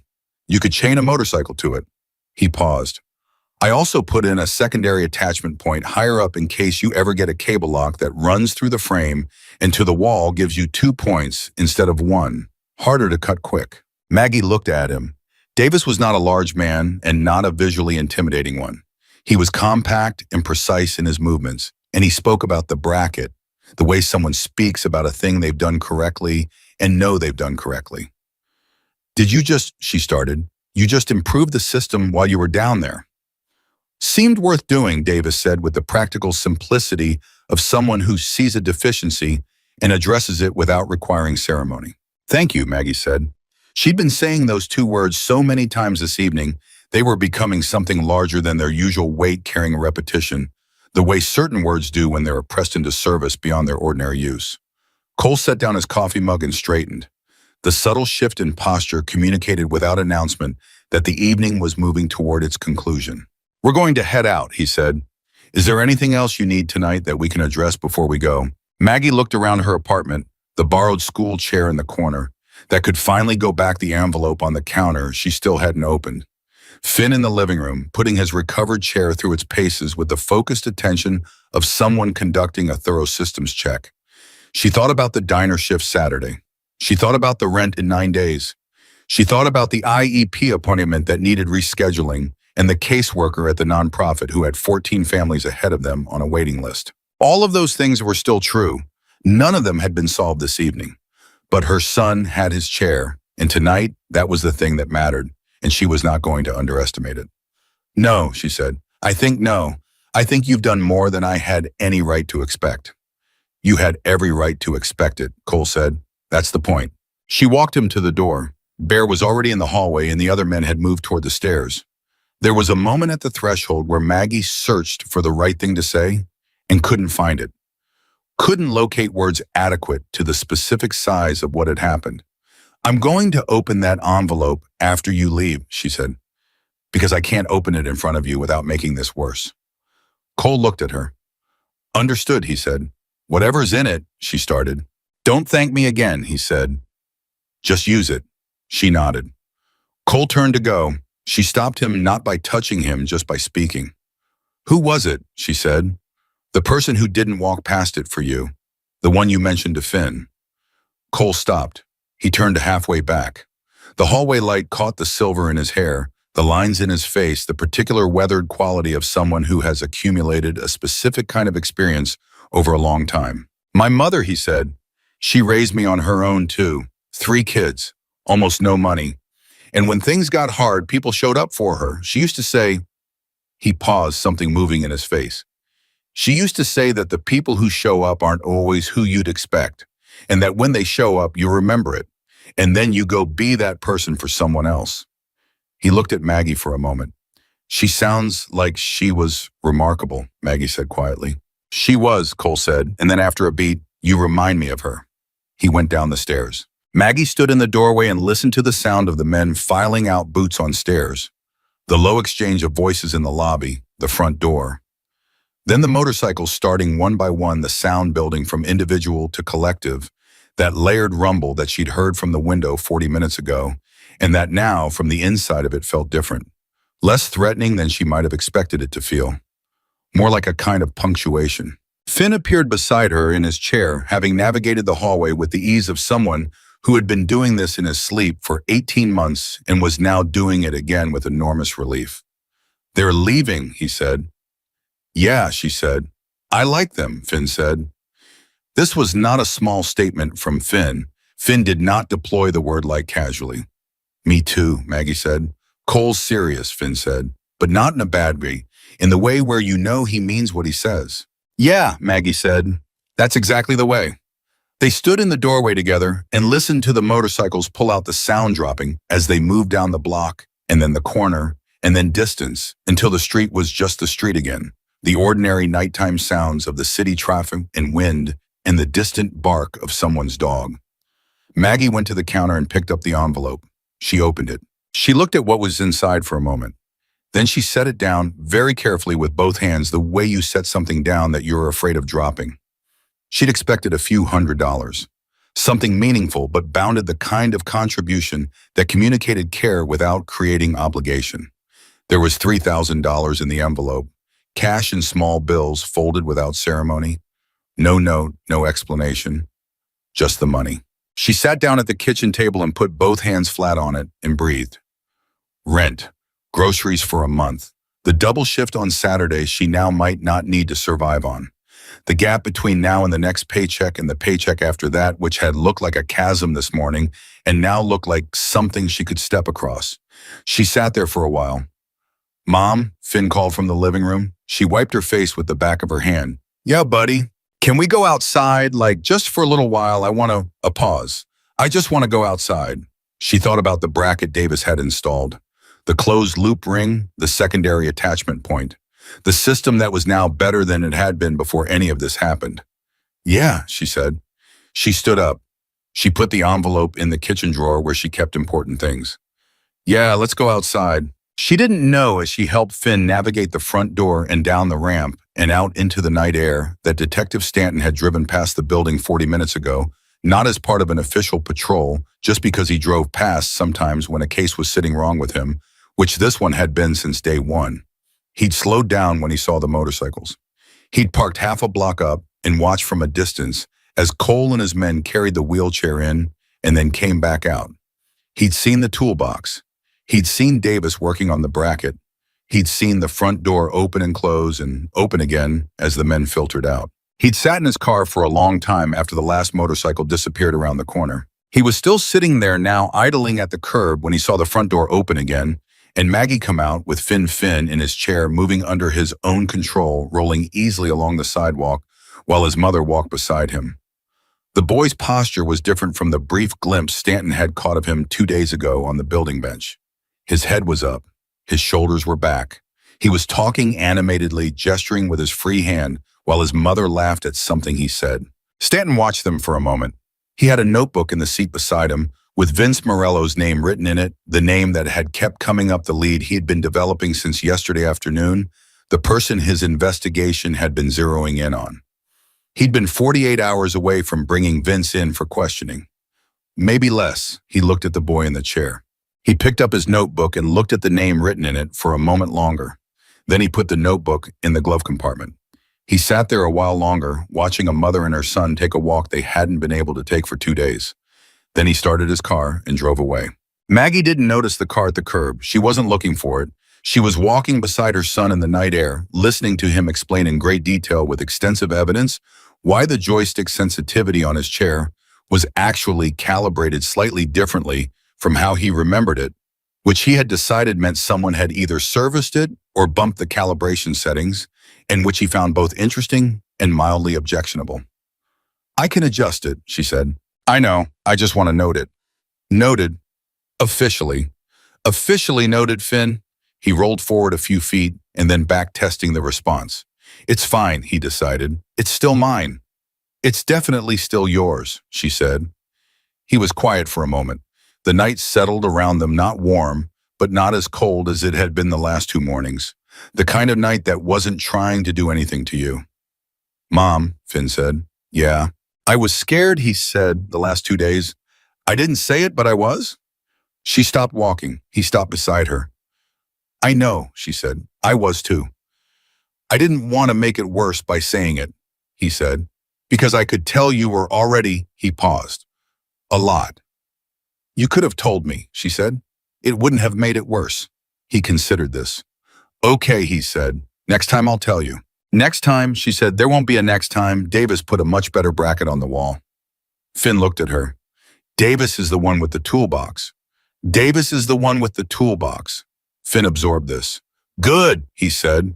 "Then Cole said something to me when you were in the kitchen." She looked at him. "What did he say?" "He said he told me that the way things happen in the world isn't always the way it's supposed to be, and that the difference between the people who make things better and the people who don't isn't always about being good or bad. It's about whether you're paying attention." He paused, recalling it with care.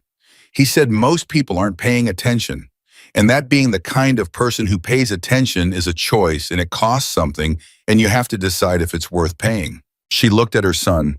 "He said that to you," she said. Yeah. Finn looked forward down the block and then back at her. I'm going to be the kind who pays attention, he said.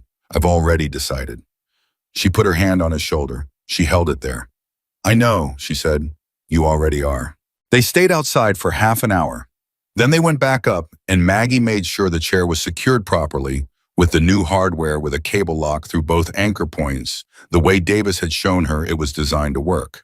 She stood on the front step and checked it twice because twice was what the moment called for. Then she went upstairs and put Finn to bed and sat in the kitchen with a cup of tea she actually drank this time and thought about Cole's mother and what she used to say.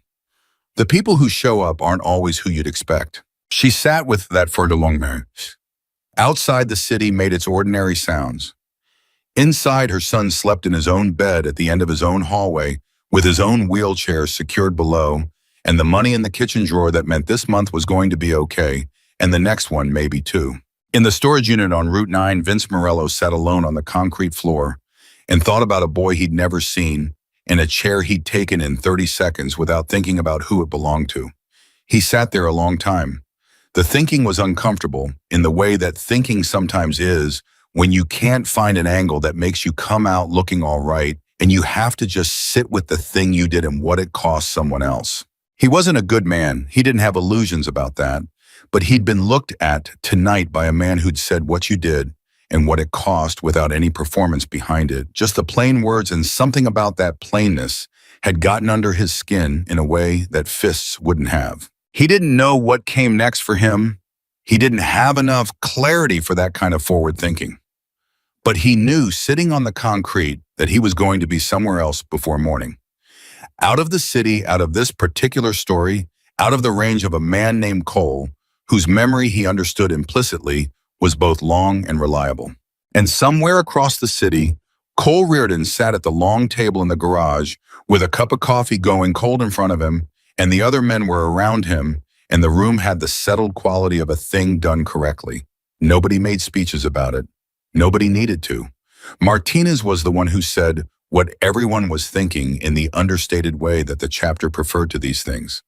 He said it quietly more to his coffee cup than to the room. Good night's work, he said, and nobody disagreed. Maggie slept 9 hours straight for the first time in longer than she could accurately remember. She woke up disoriented by the quality of the light, too late, too bright, the particular kind of morning that only exists when you've actually slept through the part where it was still dark. She lay still for a moment, assembling the previous evening in the order it had happened, because the mind does that after something significant replays it for verification, checking that it was real and not something the exhausted brain constructed to give itself relief. The wheelchair was downstairs, secured to the new bracket. The envelope was in the kitchen drawer. Real. She got up. Finn was already in the kitchen. He'd gotten himself there independently, which he could do in his own chair in a way the borrowed school chair had made difficult. He was eating cereal and reading something on his tablet and didn't look up when she came in, which was its own kind of information. The comfortable not looking up of a kid who is exactly where he's supposed to be and knows it. There's coffee, he said. I didn't make it. It made itself. The timer thing. The machine, she said. The machine made coffee, he said. You're welcome, machine. She poured a cup and stood at the counter and just breathed for a moment. The particular quality of the morning, ordinary, unremarkable Finn eating cereal and the coffee maker having done its job felt like something she hadn't been able to access for 2 days and was now being handed back to her. School, she said. Obviously, oh, Finn said. You want to go? Mom, he looked up. I always want to go to school. I just couldn't. Right, she said. Today I can, he said, and went back to his tablet with the decisive finality of someone who has just settled a question they considered already settled. She called the school while he finished eating. She spoke to the secretary, explained that Finn would be in today, that the situation had been resolved. The secretary sounded genuinely pleased in the way of someone who deals with enough hard things daily that good news, even small good news, registers as something worth being pleased about. She said she'd let the IEP coordinator know and they'd get back to Maggie about rescheduling the assessment. Maggie said thank you and hung up and went to get dressed. They made it to school in 22 minutes. The route was the same one she'd walked during the flyer days, taping paper to poles, and now she walked it with Finn rolling beside her, and the morning feeling like something that had been restored rather than something that was just happening. At the school entrance, Finn's friend Tyler was waiting, a round-faced, loud-voiced kid who communicated primarily through enthusiasm, and Tyler saw Finn's chair from 20 feet away and erupted. Your chair is back. How? Long story, Finn said, rolling past him with the composure of someone who has decided that a dignified understatement is the appropriate response to dramatic enthusiasm. Did the police find it? No, Finn said. Then who? Long story, Finn said again. He glanced back at his mother. Something passed between them, a look brief, specific, the kind of look that carries its own private language. I'll tell you at lunch, Finn said to Tyler, and he went inside. Maggie watched the school door close behind him. She stood on the sidewalk for a moment longer than necessary because this morning she was not behind on anything, and there was a brief window of space before her afternoon shift, and she was going to stand here for an extra 30 seconds if she wanted to. She took out her phone and looked at it. There was a message from Detective Stanton sent at 7:42 that morning. She'd seen it when she woke up and hadn't opened it yet because the morning had felt too fragile to introduce complications before coffee. She opened it now. It said, Ms. Callahan, I understand the chair has been recovered. Glad to hear it. I'd like to speak with you when you have a few minutes. Nothing urgent. Please call when convenient. She read it twice. Nothing urgent. She knew what that meant and what it didn't mean. Stanton had been at the building last night. She was almost certain of it. She'd seen a car idling at the curb from the window when she and Finn had come back in from their walk, had registered it peripherally without focusing on it. The description she could reconstruct from that peripheral glimpse to make the general profile of the man inside was consistent enough with what she knew of Stanton to be more than coincidence. He'd watched them return Cole's chair. He'd seen the motorcycles, the men, the whole of it, and he'd sent her a message that said nothing urgent. She put her phone in her pocket and walked to the diner. Stanton was there when she arrived. Not as a customer, he was sitting in his car in the small lot behind the building, which suggested he'd either followed her from the school or known her schedule, neither of which was entirely comfortable. He got out when he saw her. I wasn't trying to ambush you, he said immediately, as if reading the expression on her face. I just thought in person it was better than phone for this. For what, she said. For a conversation, he said. Can we? He gestured vaguely. 5 minutes. She looked at the diner's back door. Patrice would expect her in 12 minutes. 5 minutes, she said. They stood in the lot. Stanton looked, she thought, like someone who'd also had a long night, though for different reasons than hers. There were lines around his eyes that read more like stress than sleep deprivation. I was parked on your block last night, he said. He didn't dress it up. She appreciated that. I thought so, she said. I saw them, he said, the motorcycles, the men. I saw them take the chair in and come back out. He stopped, reorganized. How long had you been in contact with them? Cole called me the morning after I put up the flyers, she said. He didn't give me details. He just said they were looking into it. And you didn't contact us about that. She looked at him. You told me the odds were bad, she said. You told me it was probably already scrapped. You were doing your job, detective, and I'm not criticizing that. But when someone called me and said they were looking and meant it, I let them look. Stanton absorbed this. The name we were developing, he said. Morello, Vince Morello. I was about 48 hours away from bringing him in. And the chair would have been where in those 48 hours, she said. Still in that unit or somewhere else? He didn't answer immediately. The pause was its own answer. I'm not saying we wouldn't have gotten there, he said. I know you're not, she said. I believe you would have eventually. But eventually wasn't working for Finn. Stanton put his hands in his jacket pockets. He looked at the middle distance for a moment, that particular detective habit of looking at nothing while processing something. Morello's gone, he said. Left his storage unit last night, we think. His cousin says he's out of the city, which means my case is he stopped. I'm sorry, Maggie said. She meant it partially.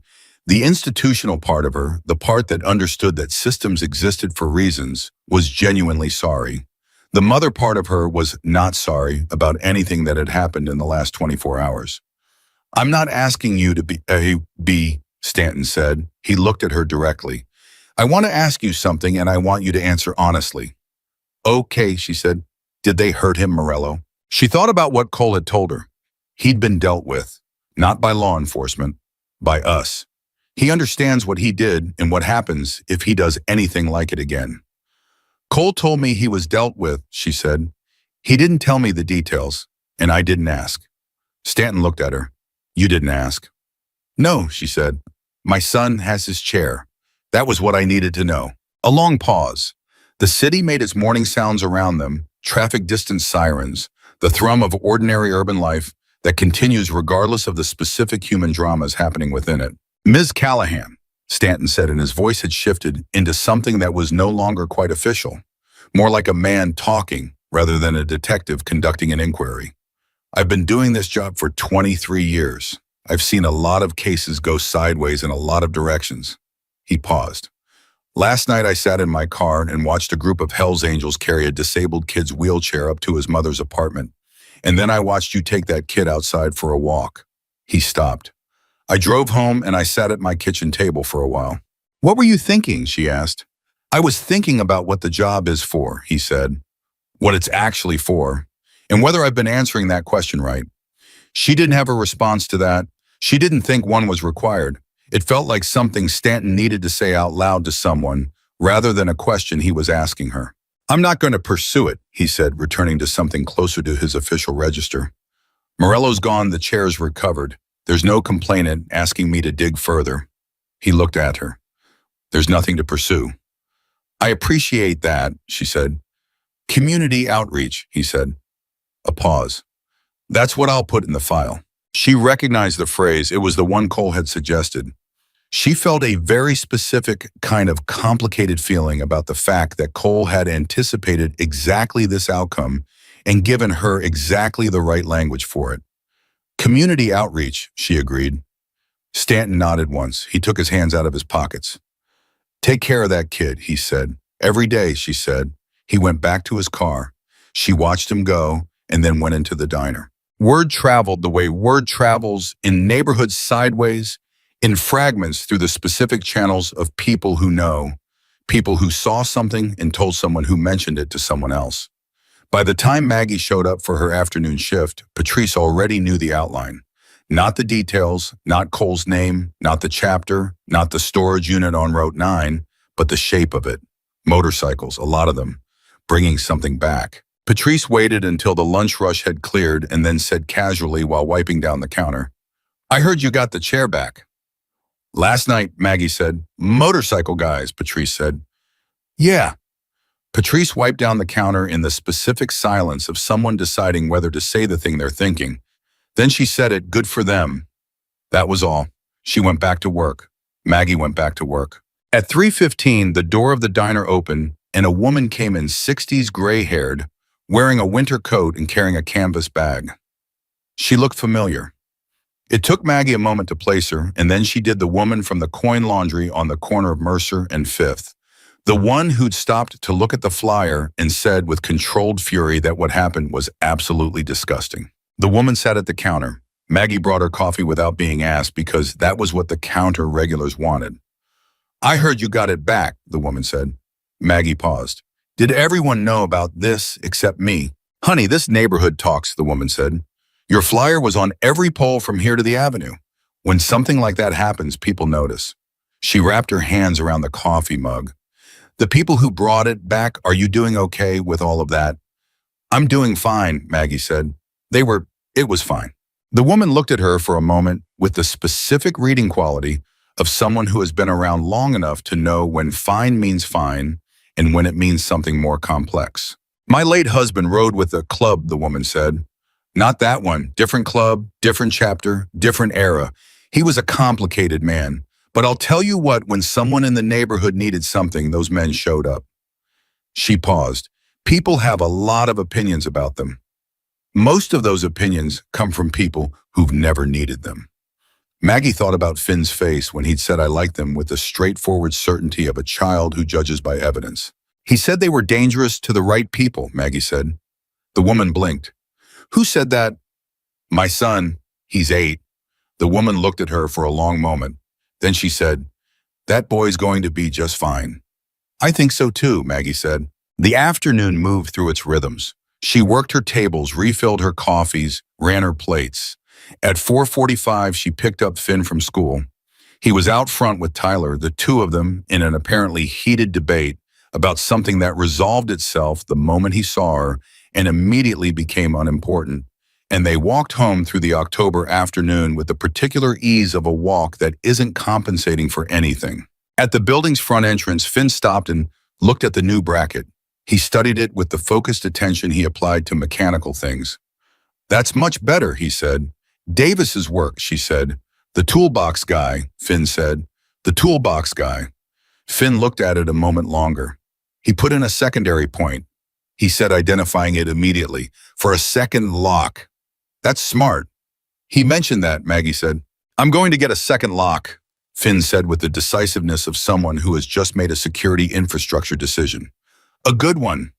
"We can do that," Maggie said. They went upstairs. Maggie started dinner. Finn did homework with the focused productivity of someone who has had an unexpected 2-day interruption in his routine and is now catching up with systematic intent. At 6:30 while they were eating, Maggie's phone rang. The number was unknown. Her chest tightened slightly, old reflex from 2 days of unknown numbers, either meaning nothing or meaning something enormous. She answered. "Miss Callahan?" It was a woman's voice, brisk, professional. "This is Jennifer Marsh, Executive Director of the Community Mobility Foundation. I hope I'm not calling at a bad time." Maggie set down her fork. "No," she said. What can I do for you?" "We've been made aware of the situation with your son's wheelchair," Jennifer Marsh said, "through a third party who contacted us this afternoon. I understand the chair has been recovered, which is wonderful news, but I also understand that your building's accessibility situation, the lack of an elevator, the external storage requirement puts the chair at ongoing risk." "Yes," Maggie said carefully. She was processing several things simultaneously: who this woman was, what the foundation did, and who the third party was who had contacted them this afternoon. "We've been speaking with the building's management company," Jennifer Marsh said. "We have a relationship with several property managers in the city through our advocacy work.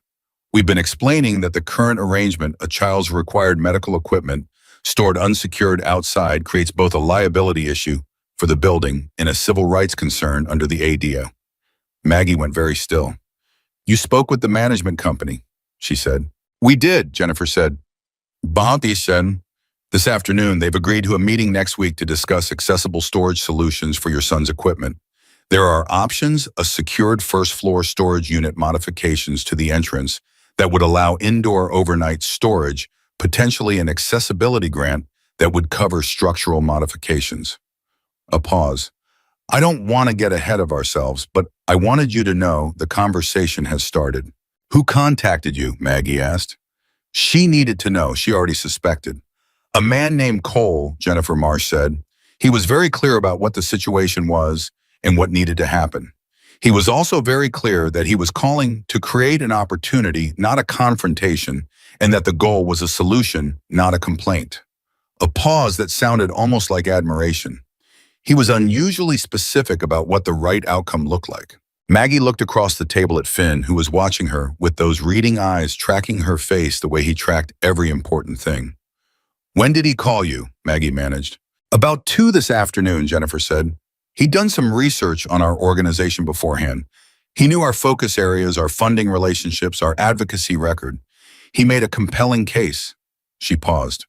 "He also made a donation to our equipment fund, a significant one, which is not something we typically receive from that particular community, I'll be honest." "How significant?" Maggie said before she could stop herself. $5,000, Jennifer Marsh said. The number landed on Maggie like a physical weight. Not a heavy one, a grounding one. "I see," she said. Her voice was remarkably level, all things considered. "We'll be in touch about the building meeting," Jennifer said, "and I'd like to set up a time to speak with you directly about Finn's longer-term needs and what resources our foundation can connect you with. Would that be all right?" "Yes," Maggie said. "That would be more than all right." She hung up. She sat at the table. Finn watched her. "Mom," he said. "What happened?" She looked at her son. She thought about Cole making calls at 2 in the afternoon after doing research, after finding the right organization, after thinking 3 steps ahead, to the problem that hadn't been solved yet. The bracket, yes. Davis had fixed the bracket, but the bracket was a symptom, and Cole had apparently identified the actual disease and made it a phone call about it. "Cole," she said, He called someone today, a foundation that helps with accessibility. They're going to work on getting the building to create a proper storage solution for your chair. Finn's expression moved through a series of things, surprise, comprehension, and then something she recognized as the same complex feeling she was having because Finn understood systems better than most adults gave him credit for, and he understood immediately what this meant. He didn't just give us the chair back, Finn said. No, Maggie said. He fixed the reason the chair could get taken in the first place. Yeah, she said. He did. Finn looked down at his plate. He was quiet for a moment in that particular way of his, the jaw working, the deep interior processing. Then he looked up. I want to write him a letter, he said. A real one.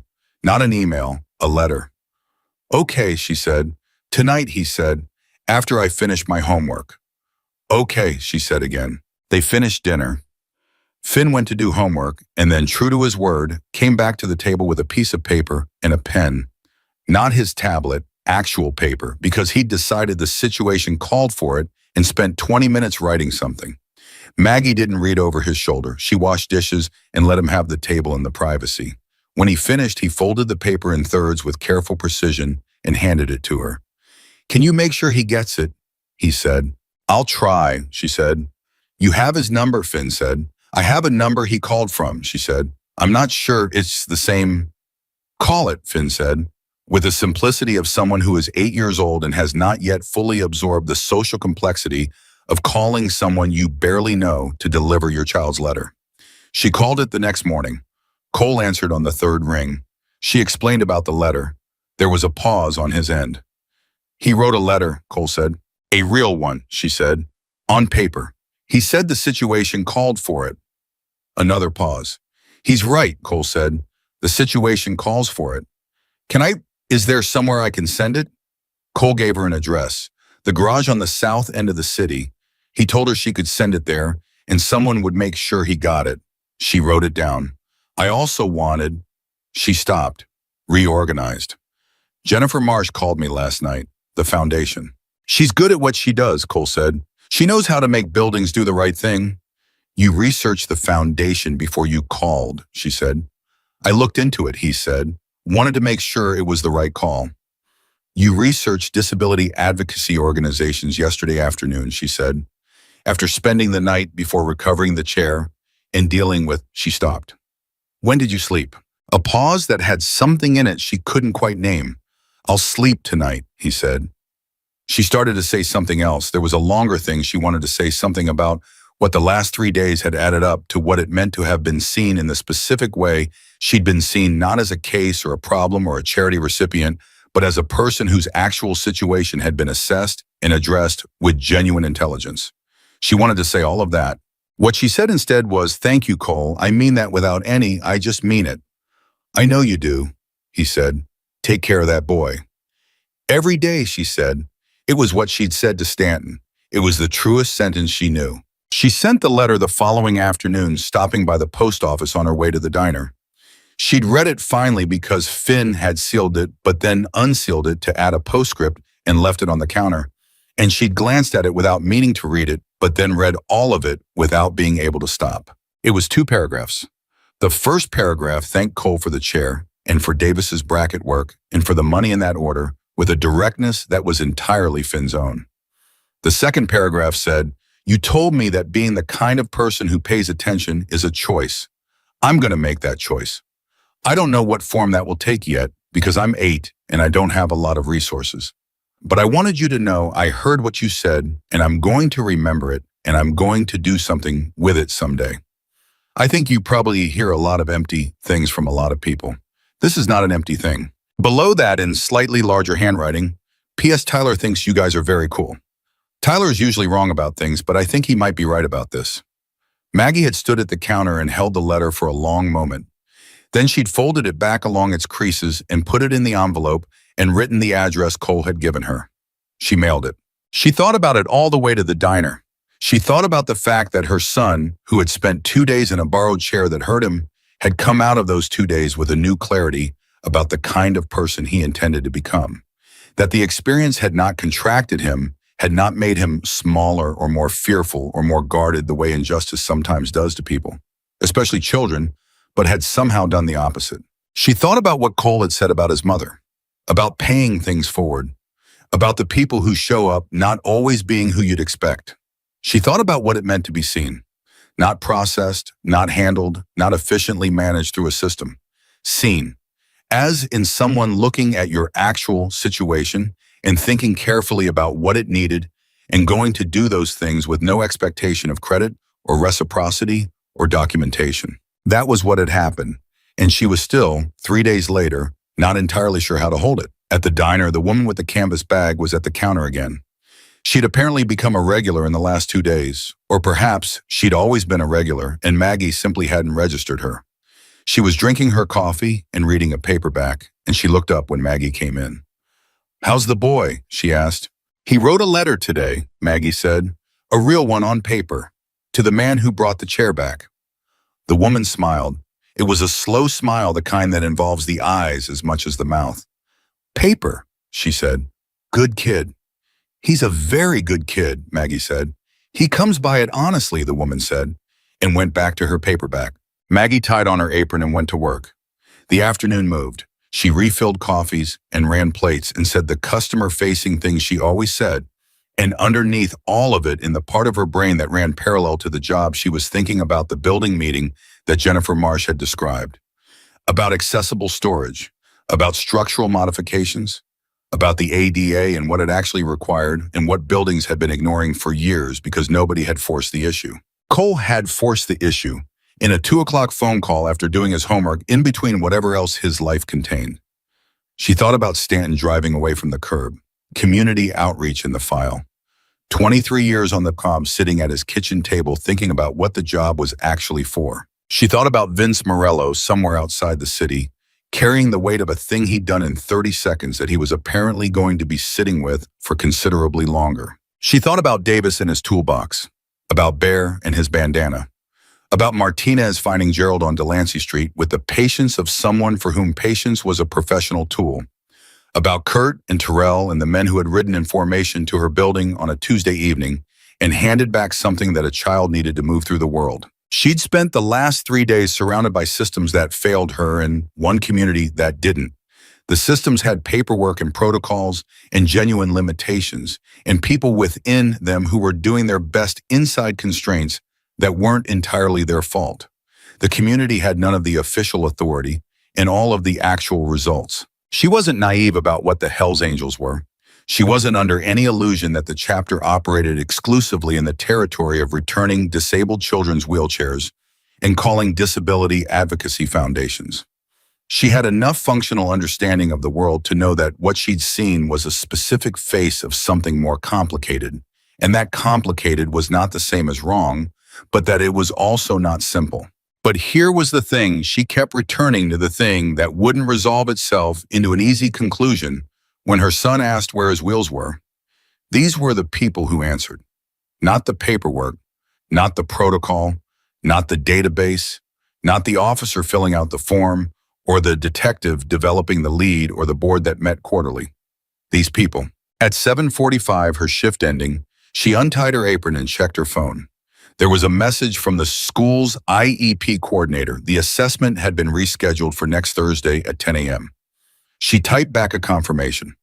There was a message from Jennifer Marsh with the name and direct line of the property manager who had agreed to the building meeting and a list of 3 potential dates. There was a message from a number she didn't recognize, which turned out to be from Bear.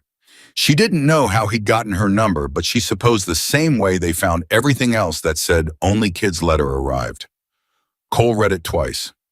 Good kid. She stared at that message for a moment. Then she walked out of the diner into the evening and went to get her son. Finn was at the school's aftercare program, and when she arrived, he was deep in what appeared to be an extremely focused game of chess with the aftercare supervisor, a college-age kid named Marcus, who was clearly outmatched and knew it and was handling the knowledge with remarkable good humor. Finn saw her and held up one finger. 1 minute. She waited. He made his move. Marcus looked at the board for a long moment and then tipped his king over with the particular dignity of someone who has accepted their defeat. Same time Thursday, Marcus said. Obviously, Finn said. He cleared the pieces with efficient speed and came to where Maggie was standing. I've beaten him 7 times in a row, he said as they walked toward the exit. He keeps thinking he's figured out my opening, but he hasn't. Have you considered letting him win occasionally, she said. Finn looked at her. The look conveyed without words that this was not a concept he found worthy of serious engagement. Fair enough, she said. They stepped outside into the evening. Finn rolled beside her, the familiar sound of the wheels on sidewalk, and she matched her pace to his without thinking about it the way she always did. Bear texted me, she said. Finn looked up. Yeah. Said Cole read your letter twice. Finn was quiet for a moment. He looked forward at the block ahead of them, at the ordinary evening city doing its ordinary evening things. Good, he said, not with satisfaction exactly. With something more settled than that, with the specific quality of someone who said what they meant to say and is glad it landed. They walked home in the cooling evening, the two of them, and the familiar sound of the wheels past the bulletin board on Mercer and Fifth, where the flyer was still up slightly, weathered now, one corner lifting away from the tape. Maggie stopped and smoothed it back down. She stood back and looked at the photo of Finn in his chair, that Finn, grin, and then she looked at Finn in his chair beside her, same grin, same boy wheels back where they belonged. You want to take it down, she asked. The flyer. Finn looked at it. Leave it, he said. Why? Because somebody else might need to see it, he said, and think about what happened, about how the neighborhood worked together. He paused. I think it's a good thing to leave up. She looked at him. She looked at the flyer. She looked back at him. Okay, she said. She left it up. They walked the rest of the way home.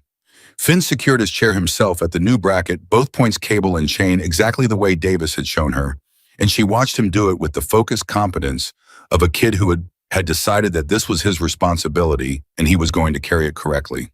He patted the frame when it was done, a small gesture, private. Then they went upstairs.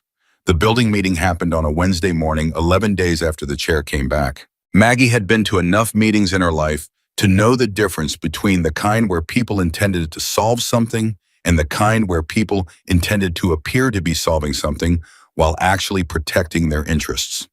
She'd sat through IEP meetings that felt like the second kind. She'd sat through conversations with her landlord's management company that were so firmly in the second category, they might as well have had it printed on the agenda. This one was different from the moment she walked in. Jennifer Marsh was already there when Maggie arrived, seated across from 2 men from the property management company, a younger one named Patterson, who had the careful body language of someone who has been briefed extensively on liability, and an older one named Gerald Fitch, who ran the company's regional operations, and who Jennifer had told Maggie in a preparatory call the previous day was the person who actually made decisions. Jennifer had a folder in front of her that was 3 inches thick. She had a yellow legal pad with notes already written on it. She had the specific energy of someone who has done this many times and knows exactly which pressure points matter. Maggie sat down. She said, "Good morning." Patterson said, "Good morning." Fitch looked at her with the assessing expression of someone determining how difficult the next hour was going to be. "Ms. Callahan," Fitch said, "I want to say at the outset that we take accessibility seriously and we're here in good faith to discuss solutions." Maggie said nothing. Jennifer had advised her the previous day to let the opening statements happen without response. Let them plant their flag, Jennifer had said. Then we show them the map. Jennifer opened her folder. What followed was 45 minutes that Maggie would describe later to Patrice and to the woman with the canvas bag, and eventually to Finn, as watching someone dismantle a building without touching the walls. Jennifer moved through the ADA documentation with the precision of someone who had spent years learning exactly how far the law reached and exactly where building managers had learned to hide in the space between what was required and what was enforced. She cited case numbers. She referenced settlement agreements from comparable buildings in comparable cities. She laid out with clinical clarity the specific ways in which the current arrangement for Finn's wheelchair violated not just the spirit, but the actual letter of federal accessibility law. Patterson's pen had stopped moving about 20 minutes in. He was just listening now with the expression of someone watching a controlled detonation. Fitch was a harder read, mais he had the poker face of a man who had sat through many of these meetings.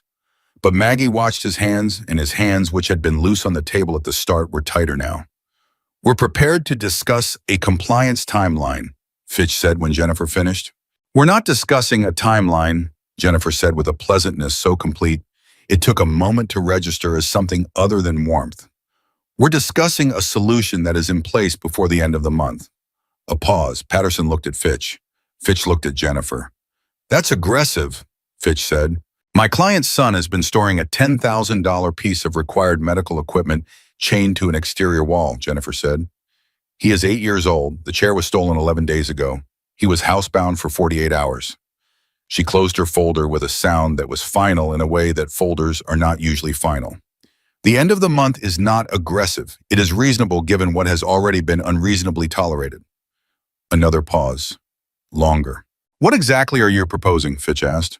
Jennifer had 3 proposals ranked in order of permanence and con, and she walked through all 3 with the same pleasantness that was really precision wearing a friendlier coat. The first was a secured ground floor storage unit, lockable, accessible only to Finn and Maggie with keypad entry. The second was a covered exterior alcove with a locking metal enclosure mounted to the building's foundation. The third, if the building was willing to apply for an accessibility improvement grant that Jennifer's foundation could facilitate, was a platform lift at the rear entrance that would allow the chair to be brought inside each night, rendering external storage unnecessary. Fitch looked at the proposals. He looked at Patterson. He looked at Jennifer. He looked at Maggie, who had not said a word in 43 minutes and was not planning to say one now. Give us a week to review the options and talk to our contractor, Fitch said. You have 4 days, Jennifer said, after which we file the formal complaint and the conversation happens in a different room with different participants. Fitch's jaw tightened. He looked at her for a moment. 4 days, he said. Thank you for your time, Jennifer said and stood up and extended her hand, and the meeting was over. Outside on the sidewalk, Maggie looked at Jennifer Marsh, who was compact 50-something, dressed practically in a coat that had seen better days, and who had just disassembled 2 property managers with the efficiency of someone shelling peas. That was, Maggie started. Standard, Jennifer said. They always come in thinking they're going to manage the situation. They usually leave understanding the situation is going to manage them. She put the folder in her bag. They'll call in 2 days with the first option. The ground floor storage unit, it's the cheapest and fastest. Is that okay? Maggie asked. It's what Finn needs, Jennifer said. Finn needs his chair inside a locked room he can access. Whether it's option 1 or option 3, the outcome is the same. She looked at Maggie. It'll be done before the end of the month. Maggie stood on the sidewalk and processed the specific feeling of a thing that had been wrong for 2 years, being corrected in 45 minutes, not because the wrong hadn't existed before, but because now someone who knew how to correct it had showed up and done the work. Who is this? She said. I mean, I know who you are, but who does this? Who researches a disability advocacy foundation and then donates $5,000 to it and then calls and makes this happen? Jennifer tilted her head slightly. You know who, she said. I'm asking you, Maggie said, because I've been trying to understand it. Jennifer considered this.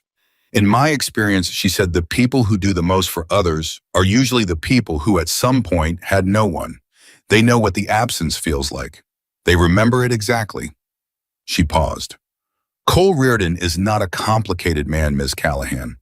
He's a very simple man who made a decision a long time ago about what kind of person he was going to be, and he executes on that decision consistently. She paused again. He's also, for what it's worth, one of the most effective advocates for families I've worked with in 25 years of doing this, even though I've only spoken to him once. Maggie walked home slowly, taking the long route, thinking. She was still thinking when she got to the building and checked the bracket out of habit, both anchor points, chain cable, all as Finn had left it that morning. She looked at the bracket for a moment. Davis's work, solid, professional, better than what had been there before. One solution built on top of another. All of it pointing toward the same thing, a child being able to move through the world without depending on luck and chain in an exterior wall bracket. She went upstairs and called her mother. Her mother lived in Ohio 2 hours away, and they spoke every week or so in the careful way of people who love each other across a long history of disagreements and have found in the last few years a rhythm that works.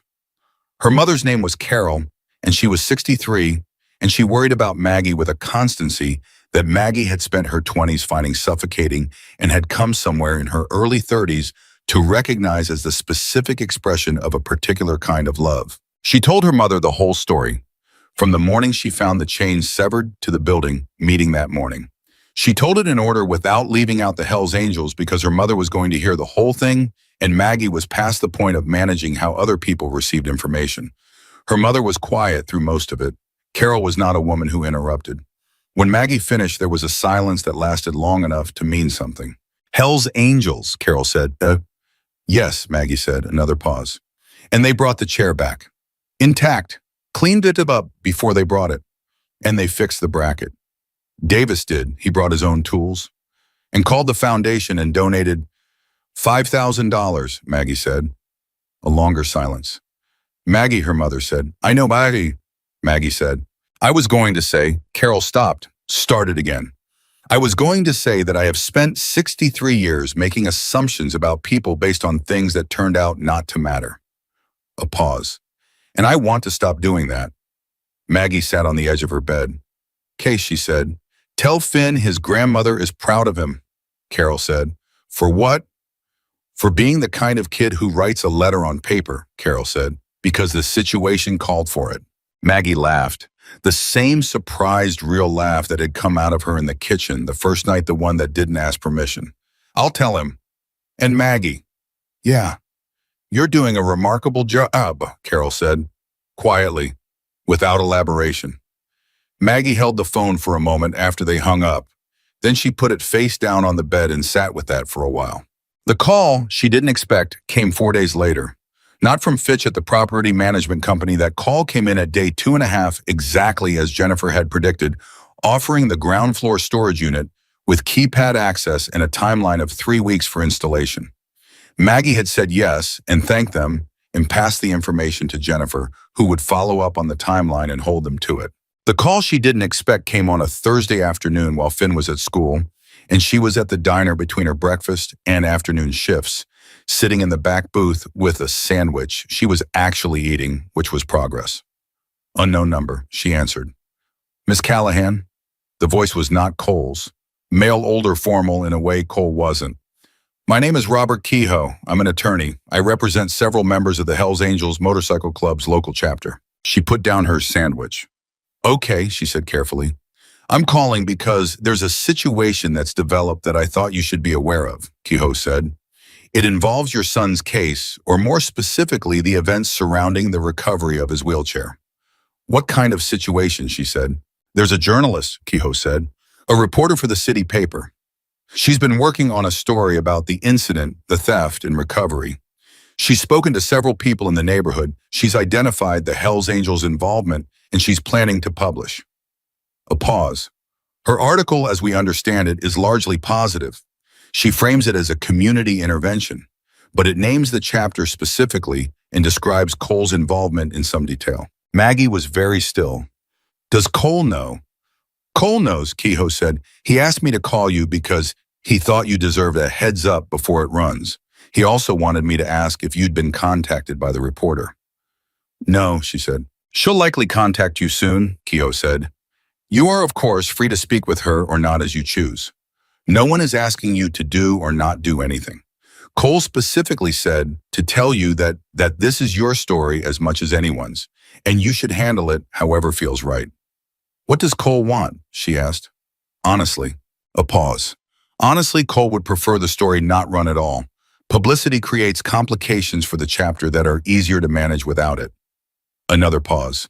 But he also said, and I'm quoting him directly, that if the story helps one other person in a similar situation, know that there are people in their neighborhood who'll show up, then it's worth whatever complications it creates for us. Maggie closed her eyes for a moment. She pressed the phone against her cheek. Of course he said that. Of course, that was exactly what he said. What should I do? She asked. She wasn't asking Kehoe specifically. She was thinking out loud.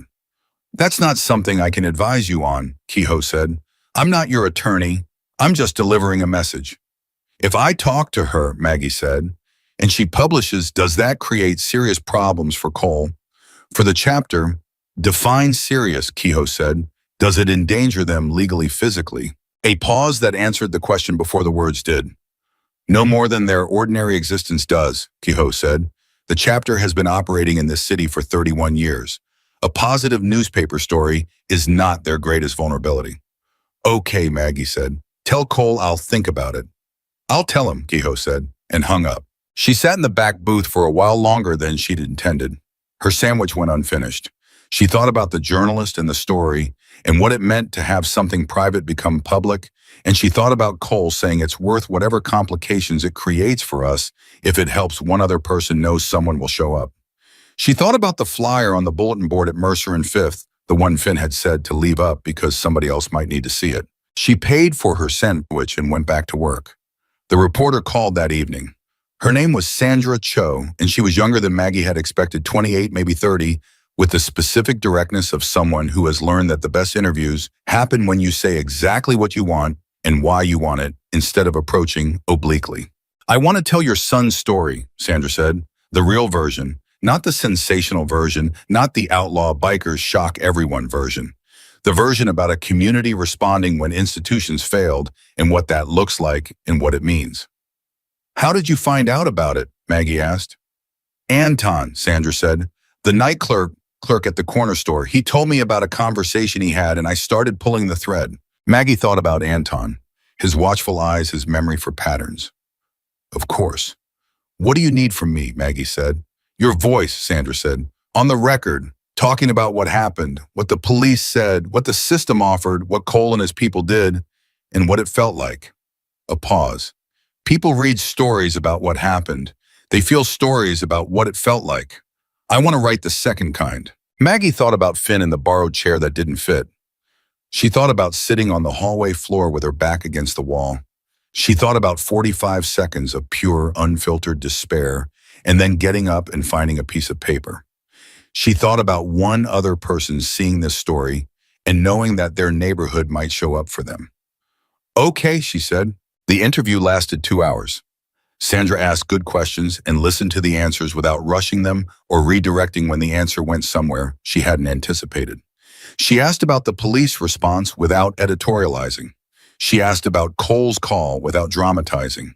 She asked about the envelope and the foundation and the building meeting, and she took all of it down with the careful attention of someone building something that needed to be accurate because it was going to matter. At the end, she asked, What do you want people to take from this if you could choose? Maggie thought about it. That help doesn't always look the way you expect it to, she said, and that when someone shows up for you, the right response is to show up for someone else. That's the whole thing. That's all of it. Sandra looked at her. That's a good sentence, she said. It's not mine, Maggie said. It belongs to someone who said it better. The story ran on a Sunday. It was above the fold in the city section, a long piece well written, the second kind of story Sandra had described, the kind that made people feel what it felt like. It had a photo of Finn in his chair on the front sidewalk of the building, grinning his full-face grin. It had a photo of the bracket in the parking lot where the motorcycles had pulled up and the flyer still on the board at Mercer and Fifth. It did not have a photo of Cole. Sandra had asked and Cole had declined through Kehoe with characteristic brevity.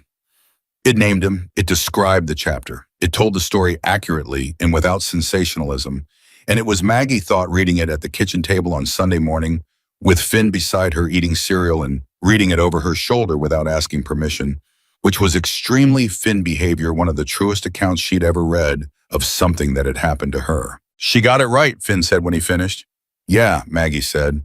She got the part about the letter right, he said. The story mentioned the letter without quoting from it, which Maggie had specifically requested. Sandra had honored it. She's good at her job, Maggie said. Finn ate a spoonful of cereal. He was reading the story again. Then he said without looking up, Cole's going to see this. He already knows it's running, Maggie said. His lawyer called me. Finn looked up at that. He has a lawyer. Most people who run organizations have lawyers, Maggie said. Finn considered this with the expression of someone filing a new data point. Smart, he said. The phone started ringing at 9 that morning and didn't really stop until the following Tuesday. The newspaper's website had posted the story at midnight Saturday, and by Sunday morning it had been shared first locally and then wider in the specific geometric progression that stories about injustice corrected tend to follow when they find the right audience. People shared it because it made them feel something. They tagged other people. Those people shared it further. By Monday afternoon, the story had been picked up by 3 national outlets. The calls were a mixture. Several were from journalists who wanted follow-up interviews. Maggie referred them to Sandra, who handled them with an efficiency that spoke well of her. Several were from people in similar situations. Other parents of disabled children, other people who'd been failed by institutional channels, who had read the story and wanted to know how to find resources like the Community Mobility Foundation. She gave them Jennifer Marsh's contact information, which Jennifer had explicitly told her to do. Several were from people who simply wanted to say something to register the fact that the story had reached them and done something to them. One call was from a man named Dale who said he was in a motorcycle club in another city. He didn't name it and she didn't ask, and who said simply, "We do the same thing here. What your guy Cole did. We do that too. People don't know. I wanted you to know." "Thank you for telling me," Maggie said. "Tell your son," Dale said. "Tell him it's not just one chapter. There are people like this everywhere, not everywhere, but more places than people think." She told Finn that evening. He absorbed it with the specific gravity he brought to information that was updating his understanding of how the world worked. "More than people think," he said. That's what he said. Finn was quiet for a moment. "I'm going to find out where they are," he said. "Someday. The places where people like that are. I'm going to make a map." She looked at him. "What kind of map?"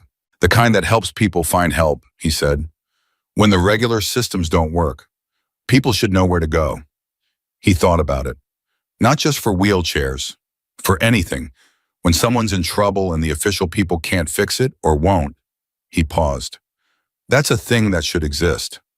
"It probably already exists in some form," Maggie said. "Not in the form I'm thinking of," Finn said. She looked at her son. 8 years old, cereal bowl empty, already designing the next thing, already turning the experience into architecture. She thought about what Cole had said to her. "You remind me of her," his mother.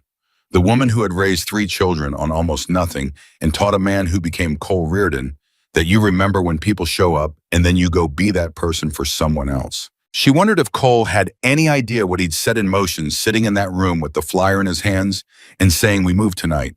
Not just the chair, not just the bracket or the foundation or the building meeting. This a kid at a kitchen table designing a map of help for people who need it. A chain of things that started with one man paying attention and would end somewhere none of them could see yet. She suspected Cole would not be surprised. She suspected Cole understood very well that when you genuinely solve a problem for someone, you don't just change their situation. You change what they believe is possible. And when you change what someone believes is possible, you change what they do next. And what they do next changes something you'll never know about. That was the whole operation, really. That was what paying it forward actually meant. Detective Stanton called on Monday afternoon. She'd been expecting the call the story had named him, had described the timeline of the police response accurately and without venom, and she thought he was probably having a complicated couple of days. "I read the article," he said. "I figured," she said. "The reporter was fair," he said. "She was," Maggie agreed. A pause.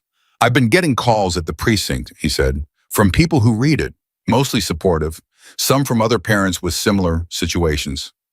Another pause. "And from my captain who wants a full debrief." "I'm sorry," she said. "Don't be," he said. "It's a fair accounting." A longer pause. "I've been thinking since Tuesday night, since I sat in my car outside your building about what the job is for. I told you that." "You did," she said. "I think I've been answering the question wrong," he said, "for a while, not in a corrupt way, not in a bad faith way. Just I've been answering the efficiency question instead of the justice question, moving cases through the system instead of asking whether the system is actually producing justice." He paused. "I'm working on recalibrating that." "That sounds hard," Maggie said. "It is," he said, "but so is sitting in a car watching a group of motorcycle club members do your job better than you did." He said it without self-pity, just the flat honesty of someone naming a thing they've accepted. "That's a useful kind of hard." "Cole told me something," she said. "He said that being the kind of person who pays attention is a choice, and it costs something, and you have to decide if it's worth paying." Stanton was quiet for a moment. "Smart man," he said. "Yes," Maggie said, "he is." After she hung up, she went to the window. The street below was the ordinary Tuesday street, people moving through it, cars, the rhythm of a neighborhood doing what it did. Nothing dramatic, Nothing extraordinary. She thought about Cole reading Finn's letter twice. She thought about Bear texting her from an unknown number to let her know. She thought about Martinez and Davis and Terrell and Kurt and the men who had ridden in formation on a Tuesday evening for a boy they'd never met. She thought about Gerald on Delancey Street tipping the balance because it was right and not because it was comfortable. She thought about Anton at the counter with his watchful eyes and his memory, and the woman with the canvas bag, and her late husband and what she'd said about people who've never needed them. She thought about what it meant to live in a city with other people. What it actually meant not in the abstract civic sense, but in the specific concrete 4 o'clock in the morning sense. What it meant when the net held. What it meant when the people in your orbit, not just the official ones, not just the ones with authority and badges and systems, when those people decided actively and specifically to pay attention. She pulled out her phone and sent Cole a text. His number, which Bear had given her that first night, in some manner she'd never fully reconstructed, in which she had saved under his name without adding anything to it. Just Cole. She typed, the article ran, Finn is designing a map of places people can go when systems fail. He's 8. I don't know what to do with him. She sent it. She went to start dinner. 20 minutes later, while she was at the stove, her phone buzzed on the counter. She looked at it. Cole had written back 4 words. I know what he'll be. She looked at that for a moment. Then she set the phone down and finished making dinner. Finn came in from his room and sat at the table and did the thing he always did when dinner was almost ready, which was narrate whatever he'd been thinking about in a form that assumed she could follow it from wherever he'd been to wherever he was now, without the connecting tissue. I figured out the first 3 categories for the map, he said. Medical equipment, housing for when people are being evicted, and the official system is too slow. And food, not food banks, because those already exist and people know about them. The other kind where people in the neighborhood just quietly make sure other people have enough. She put a plate in front of him. You need a 4th category, she said. He looked up. What 4th? The thing that doesn't fit any of the other 3, she said. The thing that's specifically what happened to us. A child needed something. The official channels were too slow. Someone paid attention. He thought about it. He looked at his plate. He looked up. Justice, he said. The kind that comes from people instead of institutions. That's the whole map, she said. That's all 4. He nodded slowly, the way he nodded when something had settled into its right place. Yeah, he said. That's all 4. She sat across from him and they ate dinner, and outside, the city made its ordinary sounds, and downstairs the wheelchair was locked at the bracket, with the cable and the chain in both anchor points secured more solidly than it had ever been before. And in 3 weeks, there would be a room for it, a real room with a keypad, and the people who had been responsible for this were right now somewhere in the city, living their lives in the way they always lived them, moving through a world that didn't always understand them and had stopped requiring that it did. She thought of Cole's mother, the woman who had said the people who show up aren't always who you'd expect. The woman who had somehow, in the course of raising a son with almost nothing in a world that wasn't making it easy, taught him that lesson well enough that he'd carried it for decades and acted on it consistently and quietly and without requiring anyone to see it. She thought about what had come, the attention, the showing up, the choosing over and over again to be the person who didn't walk past it. She thought about Finn's map, which didn't exist yet, but which she had no doubt would exist someday because her son said things he intended to do and then did them. She thought about the flyer on the bulletin board at Mercer and Fifth, slightly weathered now, one corner lifting. She thought about a chain that had been cut and a chain that had been built not of metal, not of obligation, but of the thing that moves between people when one of them is in trouble and another one decides it matters. The thing that has no official name, but that Finn, in his 8-year-old precision, had just named better than most. Justice. The kind that comes from people instead of institutions. That was what had happened here. That was the whole of it, stripped to the bone. A woman and her son had needed something, and a man who understood the cost of paying attention had decided to pay it. And because of that decision, a chain of things had started moving that would reach further than any of them could see. Cole Reardon would go back to his life in his chapter in the complicated necessary work of being exactly who he was in a world that had never made it simple. Stanton would go back to his precinct in the uncomfortable work of recalibrating 23 years of habit toward something he called the justice question. Vince Morello would carry somewhere out there beyond the city limits the specific and lasting weight of a thing done in 30 seconds that cost someone else 48 hours and cost him considerably more. Jennifer Marsh would file the follow-up on the building storage unit and hold Fitch to the 3-week timeline and move on to the next family and the next building and the next institution that needed someone to show them the map. And Maggie Callahan would keep doing what she'd always done, carrying her son through a world that didn't make it easy, fighting the paperwork and the protocol and the grinding mathematics of not enough getting up every morning and finding the next thing and doing that next thing until the road led somewhere bearable. The difference was this: she knew now, in a way she hadn't fully known before, that the road was not always walked alone. That help arrived in forms you didn't anticipate from directions you weren't watching. That the community around you contained people who had decided quietly and specifically and at some personal cost to pay attention to the world they were moving through. That was not a small thing. That was not nothing. That was, in fact, the most important thing. Finn ate his dinner and talked about his map, and Maggie listened and asked the right questions. And the evening settled around them in the ordinary way of evenings, when everything is exactly as it should be. When she told him to go to bed, he went without argument, his own small miracle, and she stood in the kitchen doorway, listening to him navigate the hallway in his chair. The familiar sound of it, the clean, easy roll of a thing that was exactly what it was supposed to be doing, exactly what it was built to do. She listened to it until the bedroom door closed. Then she turned off the kitchen light and went to the window one more time, looking down at the street below. The bracket was there. The chain was there.